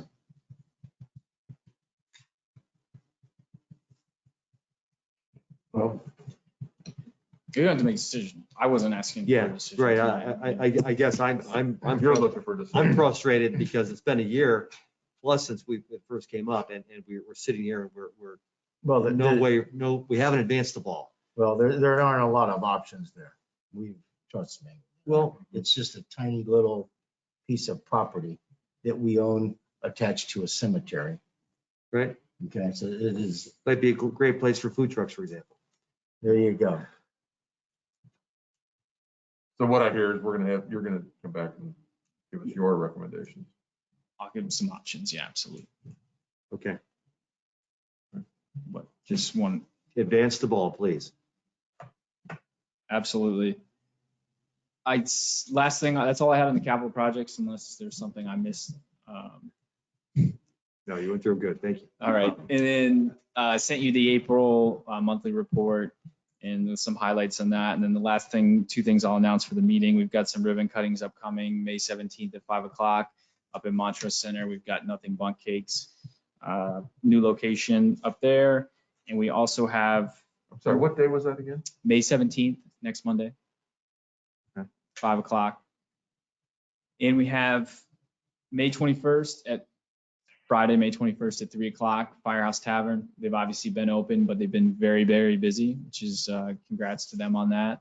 So we'll be doing the ribbon cutting for them. We've got obviously the brewery, we've got Absolute Fitness, we've got some other businesses opening in and around the circle. We've been talking with all of them. So when hopefully we get some warmer weather here, we can do some kind of joint celebration and promotion for the continuing investment, not only in the circle, but in the community. So keep an eye out for that stuff. What time? I know. I'm gonna need another pair of scissors. The time on the 17th, Monday the 17th. 5 o'clock. And the 21st is at 3? Yep, right here, Firehouse.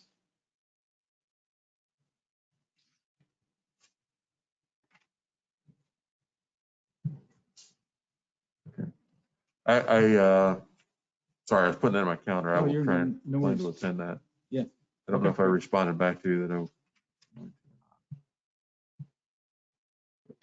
All right. Anything else for Mr. Klein? Thank you, sir. All right, old business. Yes.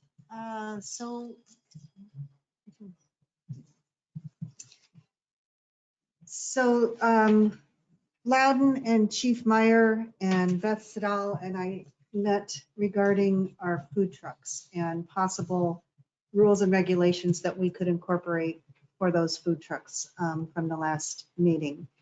And it was discussed that perhaps we should have a separate permit for mobile food service vendors, which could include not only food trucks, but perhaps the carts that can show up on a corner, anything that serves food from a mobile type of equipment.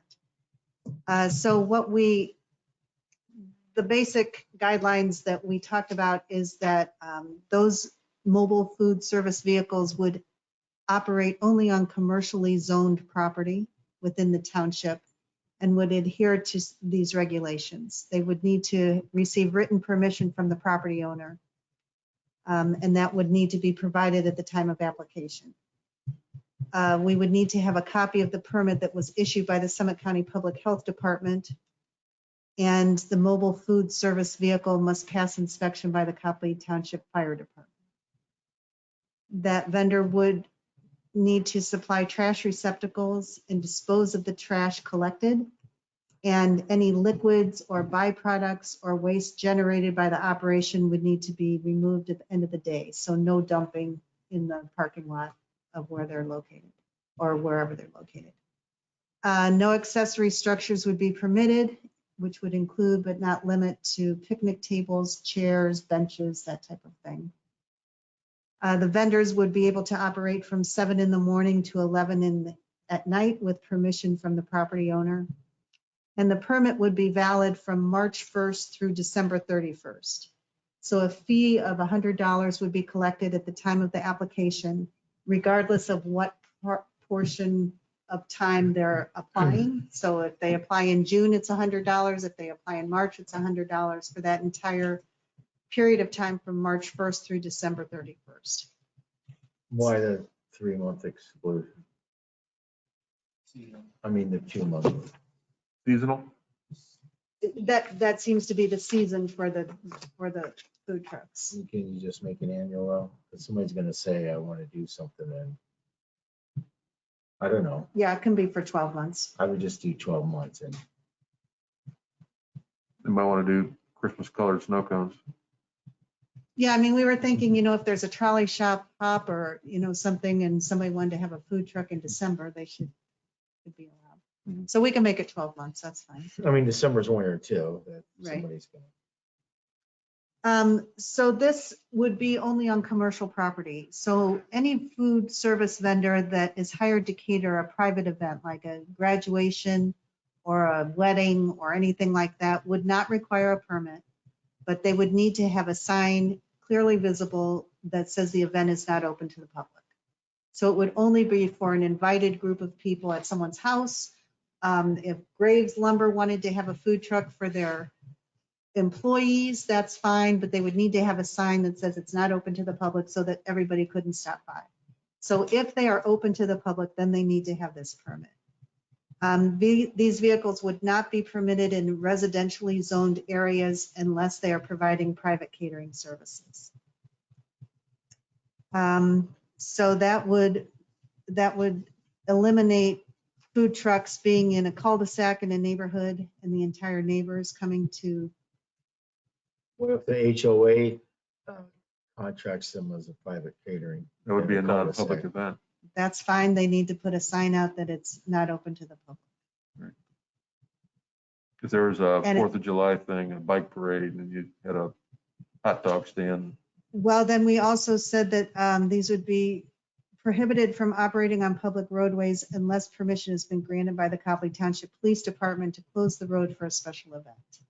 So if they're having a block party, Yep. that could work. I'm just thinking out loud. I mean, Yeah, this looks pretty thorough to me. It does me as well. We also said that if they're invited to participate in township events, then they would not be required to get a permit. So while all of these are fine and good, we do have some vendors that have already received permits that will be operating on residential streets in a neighborhood.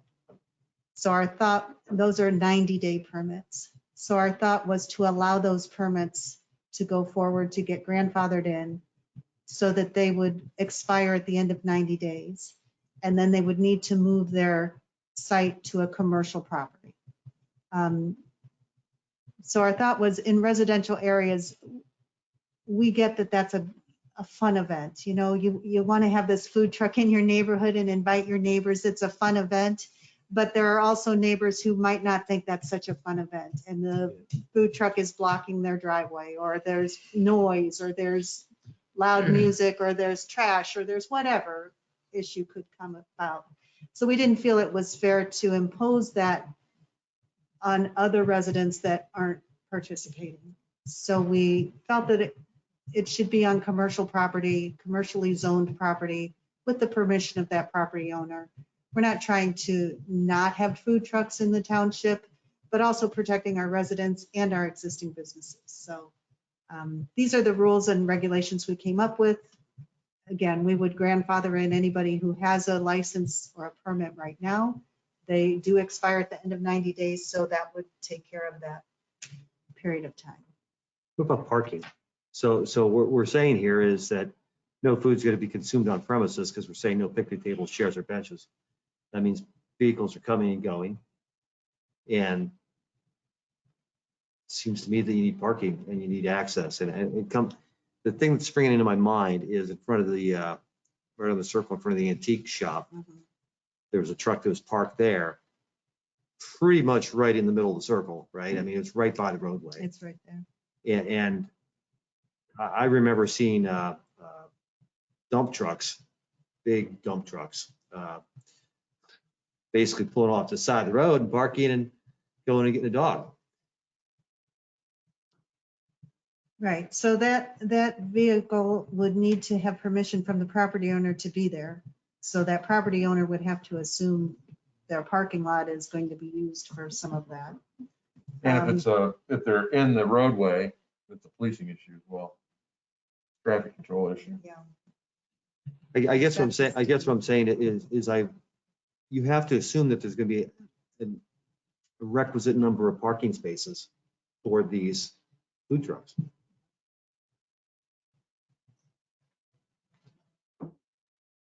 So for example, if I took old fire station number 2 and converted it to whatever purpose, and I put 4 food trucks in there, there's no place to park because it's a small postage stand, that's not right.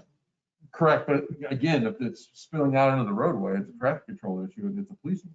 Well, it is, but I'm saying before it gets to that point, when you're issuing the permit, you should say, So maybe where are your parking? that would be a question on the application Yeah. as to what provisions have you made for Right. parking. I mean, it's not fair to the police chief to have to come in after the fact because we just issue permits left and right. We should make sure that they have a plan for parking. When you looked at it as examples of these zoning and permits and so forth, did they request a parking diagram? You see any of those? No, I don't believe any. No, and I think having the property owner sign off on it, I get it, it's a little reactionary. You call them and say, hey, you've got an issue, you've got people overflowing, but yeah, maybe just a little more information from the property owner that's permitting about some of the information. What's the parking capabilities? Is there access? And if we'll walk up. And we're talking about the ability to actually take a food truck and park it on a commercial property for up to a year? Is that what we're saying here? The Summit County Health Department does not allow them to be in one location for more than 40 consecutive. Okay. So we were using that as our guideline, that if the county isn't going to allow it, then we don't really need to address it. It's part of their permit from the county. 40 days. It's a pretty substantial process. I've never applied for it, but it seems like a pretty thorough process to get your approval through Summit County Public Health for the food truck, for the mobile food vendor license. So do we require a clean out period after 40 days? And I'm going to the fact that, for example, Firehouse is here, the new restaurant. I'm not sure I want 3 food trucks parking across the street stealing their business.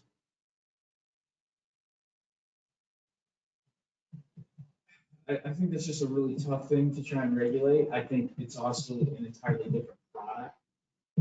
Could be. To a sit-down restaurant versus a mobile food where you can sit down and eat it, you've got to eat it in your car, go home and eat it. What happens if I have a chicken trailer and I park it across from Rizzi's? Right? I'm suggesting that if it's 40 days by Summit County, then there should be a cleanout period of a week, 2 weeks, a month, where they have to vacate the premises. So it doesn't become basically permanent. Keep in mind what we said at the last meeting when we were discussing this. These mobile food trucks, they're not paying real estate taxes that go to fund our police and fire and service departments. Okay, they're living off of everybody else's nickel effectively on this. So I think they need to be cleaned out periodically. You can't have a perpetual 40 days, another 40 days. They're gonna be on somebody's properties paying taxes, if it's on commercial property. But my point is Firehouse Tavern has invested in brick and mortar. They're gonna be paying real estate taxes. I understand your point. So I'm asking, I believe there should be a cleanup period. You're here for 40 days under your Summit County permit, and your 40 days is up. You gotta move on. Your permit for the township's good for a year. You gotta find a second location, or at least you gotta shut down for a week. That's fine. I don't think a problem. Because let's face facts, if they're never forced to leave the premises, we can sit there and say that there won't be any ancillary structures. But when you're there for 5 months, eventually chairs and picnic tables are gonna show up. Okay? Well, then we have to police that, but I get your point. You know, tires go flat and they stay there regardless if there's chairs or picnic tables out there. Yeah. They stay there year after year and they close up and reopen. I don't want to go down that road. Right. I hear Mr. Klein's comment about police, or, you know, how do you do that? Difficult, but I see your point as well. So, Well, we'll work on that. okay. All right. I mean, that's the purpose of tonight, is Yeah. to go over these and find out what your concerns are, what your questions are, and we can, Parking in effective permanent locations do not enthuse me. okay. Yeah, I think the best way to legally combat the competition or impact to the brick and mortar would be time period. You're allowed to keep. Yep. And then I think my second question is like, how do we have the capabilities to enforce that? You know, it's just a conversation we have to have. We've got the capabilities to be, you know, following, and then the question is, do they say, all right, I'm gone, see you in 24 hours, and I come back in the park? So I think we've just got to look into that. Now, I get what you're saying. the third thing I would say is we do have some vacant parcels, underutilized parcels in the township that the township owns. And, you know, if we wanted to provide access to those underutilized parcels from a township perspective, I might be amenable to that if the conditions were right. For example, the bunny. Definitely one of the things we've built. There's examples of other communities. I mean, it's The circle. substantial investment. They have established areas where there's facilities. And Well, I think, so a question came up, would we allow a food truck in the park? And so the response is kind of, well, that's township property. So the property owner has to give permission for those food trucks to be there. So while we might not give permission at the park, we might give permission to the lot next door to us, or we might give permission to the circle. So that gives us the flexibility of being particular about where we allow a food truck. So, yeah, I think having the property owner's consent is key to where they could be in the township Right. on underutilized properties. And I guess I'm actually an advocate, the more I think about it, that we should use some of the township properties and facilitate the food trucks to be there. I don't know if we want to get in a competition with our current brick and mortar facilities, though. As long as we limit them to 40 days and they're out of there. Regardless, there's And still a remember, it's up to competition. us where we put them. So if you put them in an area where there's no competition, that maybe needs a little economic boost, Yeah. that's fine. That's up. So if we have 5 restaurants on the circle, do I want 5 food trucks there? No. But you would down at the Bunny. Yeah, exactly. Yeah, ribs on wheels. Yep. Always ribs on wheels. You just The said Bunny's they're back. back. They're back. And I think you can do that without being what's the word? Discriminating, yes. Yeah. Because you have specific reasons why you would allow or not allow. So there is a business that has a food truck on their own personally owned commercial property. So that person would need to close down for a period of time every 40 days. That's what we're saying, yes. Okay. And the period of time that they would need to be closed down is. I'll throw it back Okay. to you guys. I'm That's just fine. parking, a cleanup period, and I think the township should actually provide a venue that maybe moves around based on community need. Okay. Anything more about the food truck? Sorry to make Nope. your meeting so long, Bruce. You're not hurting me.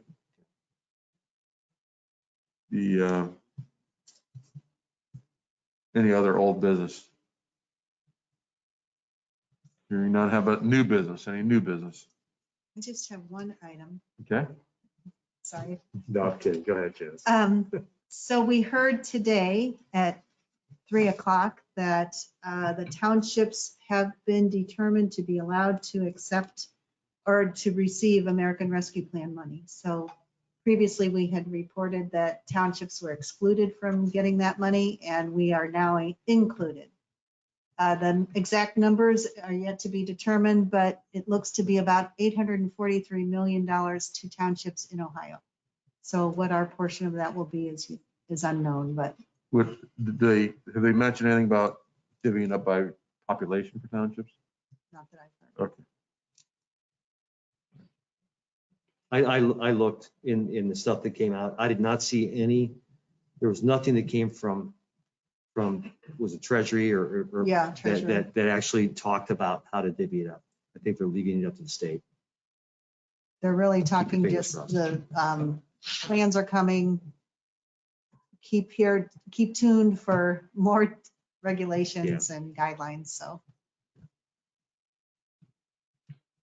that's all I have. Any other new business? How about correspondence? Do we have any correspondence? I have not seen any. Anybody else? Okay, business from the floor. Sir, if you have something, you come to the mic, state your name and address, please. Hello, my name is Jim Kirk. I'm a resident, 2430 South Haintown Road here in Copley, Ohio. Been a resident since 2013.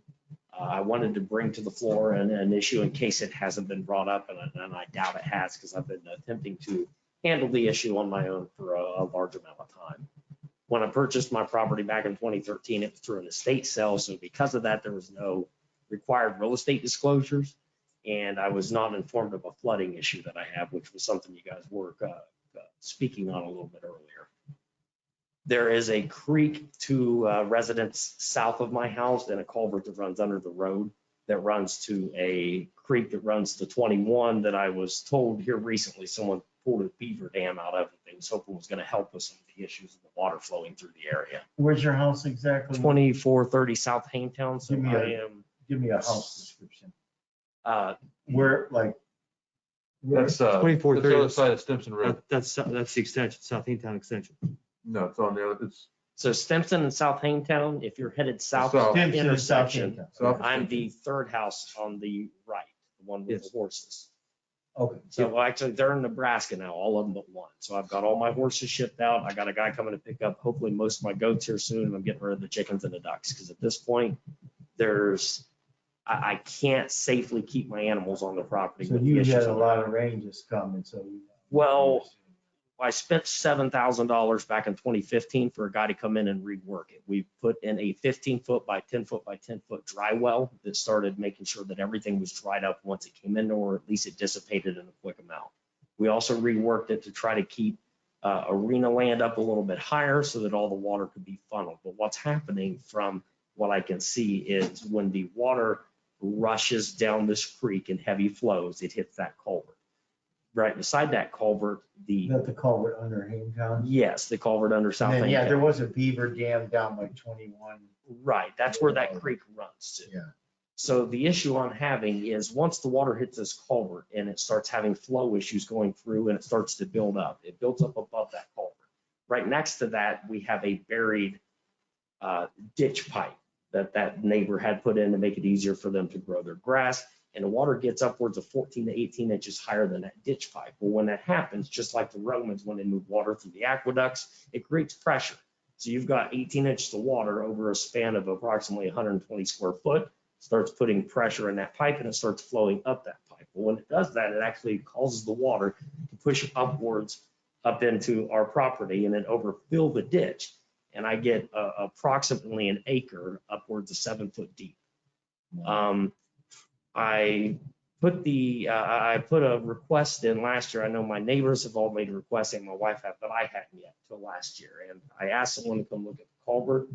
I never received a call Excuse back, me. and after 2 days, yes, sir. I'm sorry, you made a request to who? What agency? A To complaint where? on the Copley website to about a culvert issue. There's an actual section in there I could go to and I could put in my On the name, Copley address. Township website? Yes. Okay. It's called Civic Pursuit or something. I'd have to look it up in my emails. It was through Copley where I was able to make an issue known. And when after 2 days of me dealing with the water, I've actually got a pump now. I spent $1,500 on a 2-inch pump, and I pump it back into the ditch as soon as the creek goes down. So once the creek goes down, I start pumping it into this ditch because now that the creek's down, the water will flow back down into the ditch and away. But I have to pump for about 2 to 3 days to get it all out. So I took a shovel down there last year and dug the sand out of the culvert 2 days after I made the complaint or the issuance on whatever, there was a thing under Copley that I could send it through. And I dug out approximately 2 tons of dirt. It was a truckload and a half by the time I got it all done. And I moved it. Here recently, it's becoming a continuous problem that this water, and I have video evidence showing that this water hitting this culvert, not getting through as fast as it should, and then pumping up through that pipe and into the yard. I've been trying to deal with it best I can, but I was hoping that I could catch the ear of somebody who could maybe come out with me and help take a look at the videos and see what it is that I'm attempting to. There's only so much I can do on my property. I can't just start going to everybody else's property and doing stuff. But I would like to. So you came to the right place. So to answer your question, I think what we can help you is a couple things here. First of all, on the Copley website, I'm not familiar with a area where you can enter a complaint. However, Ms. Marshall here is, and I'm going to have you. I made one 2 days ago. I think it said it was being sent to Mr. Mitchell. It had your name on I didn't get anything from you until today. it. Oh, did it come through today? All right, so who owns the culvert? That's ours, right? So what I'm going to do is suggest 2 things. First, we're going to find out why we didn't hear about this. And that's going to be with you and Ms. Marshall here. And then Mr. Mitchell and you can look at the property down there. I can tell you, I lived 3 doors down from you there for many years. So you know that water. Yes, and I've been a township resident my entire life, and that's the 3rd place in our township that floods. Little Farms area on Wright Road is our first. Our second is a couple spots on Kibler, Yeah. and our 3rd is yours. And I took vacation specifically so that I could come to this meeting. Well- I never get time off. I always try to make it. I'm a special agent with the Ralph Simpsons out of Cleveland. They've been sending me to Buffalo this year. And they're talking about sending me out for a couple months to Chicago. So I don't get a lot of time. So I apologize for the fact that you had to do that, and that's wrong. Our on our website. My cell phone number is on it. The township number is on it, and we are very responsive. So here's what we're going to do. We'll coordinate your time on your schedule with Mr. Mitchell and Miss Marshall. If they are not available, my cell phone and the township's numbers are on the website. I'll give that to you as well. And we'll find out what we can do and what we can't do. But that Mr. would be Mitchell's much our expert on appreciated. that. We've dealt with the numerous situations. So the pipe, the drain pipe that causes the placed in- backflow, is that on someone else's property? It is, and it was, And so if that's removed, they would flood? no, if it was removed, you would still have the issue of the water getting higher and filling up. But I don't know whether or not, how much can be dug out of that ditch without removing it. Now, I was told that there was a clause that was put in where grandfathered pipes were grandfathered in where they could have had them buried before they had to have a permit. My wife. Mark, and we've gone through all that. Mark can explain all that to you. That's all left over from many Private property and so So forth, the- then that person, they own it. Well, that person put the pipe in after you guys established that law. Because when you put What's the the tax state? records, it was That's the state. 2009 was when they actually put that in there. Right, the state said we can't, yeah, well, if, it was for pipes we put in, the state said we could no longer go on pipe. If they put it in themselves, and that's unrelated to Correct. us. Rather than speculating, Yeah. let's hook you up with these two people, and then we'll rectify, at least see the issue. And then Mr. Mitchell, again, is our expert. He'll tell you what is township property, what is state property, what is private property, what we can and cannot do. What we can do, we will do. Yeah, and ear would be amazing. That's what I look for at this point, and I'm willing to do whatever I need to do to help with the situation. Unfortunately, I've lost 3 hours of pumping. As soon as I get home, we'll throw chest waders on and start pumping again. But just to be able to get someone's ear and You have it. with it would be perfect. Thank you. Well, what I can do is request a drainage study for that area and see if the pipe is adequately sized for today. If it's not, then there's a possibility that we can upsize it. I think part of the problem is also ditch, that Spicer ditch 42 Right. hasn't been maintained in several years. So I'm sure there's a flow problem there. What size is the pole? I would say it's It's approximately about 3.5 to 4 foot. 4 foot. It's probably a 48, a 32, it's squat pipe, I think, Oh, in order to get clearance under Hangtown. Are you getting water from you getting water from Minor Road, that creek come your way, or is that going to? Yeah, it starts up, And then Stimson up the other end? right, It's but the coming. So minor you have creek, like a the water, minor creek does not affect my water. That one's going- Yeah, I'm too far. You're too far to the south. West. and- Southwest, yeah. South, okay. So Jim, to facilitate this, before you leave here, if you don't mind, I think you should give your contact information directly Right. to Janice. All right, and that way she has it and she can contact you. What the best directly. times are to contact you as well. Yeah, and that would be much appreciated. Thank There you guys so go. much. You step over here, Ms. Marshall will get that from you. And Don't want you reading all your information Can you into say the your record, but Right. tell her. Respect my company, Southern Railroad, exactly. Oh, I've been here okay. 10 years now. So, It sounds familiar. 216. oh, excuse me. 469. Hey, Jim, Wait, this, so what- Hey, Jim. excuse me, Jim, just, don't read that into the record here. No, The it's on microphones tape. are on, okay? it's on tape. Well, So, it's their number. oh, okay, That's the railroad. So All right. it's a 24/7 line. I have to answer all the time. okay, all right, Okay. all right. Thanks, sir. Appreciate it. Sorry you're having problems. No other business from the floor? Is nobody else here? So I will entertain a motion to go into executive session for discussion of Go benefits. ahead and make the motion as you read it. Okay, here's the motion. I'll make the motion to go in executive session to discuss benefits of personnel in all departments, discuss employment of personnel in the fire department, discuss benefits of personnel in the police department, and hiring personnel in the service department. Second, Jocelyn. Any discussion? Ms. Marshall, would you call the roll? Trustee Colner, Yes. trustee Schulte, Yes. trustee Dressler. Okay. Yes. All right, we'll take a couple minutes recess. Oh, okay, there you go, thanks. There you go. This conference will now be recorded.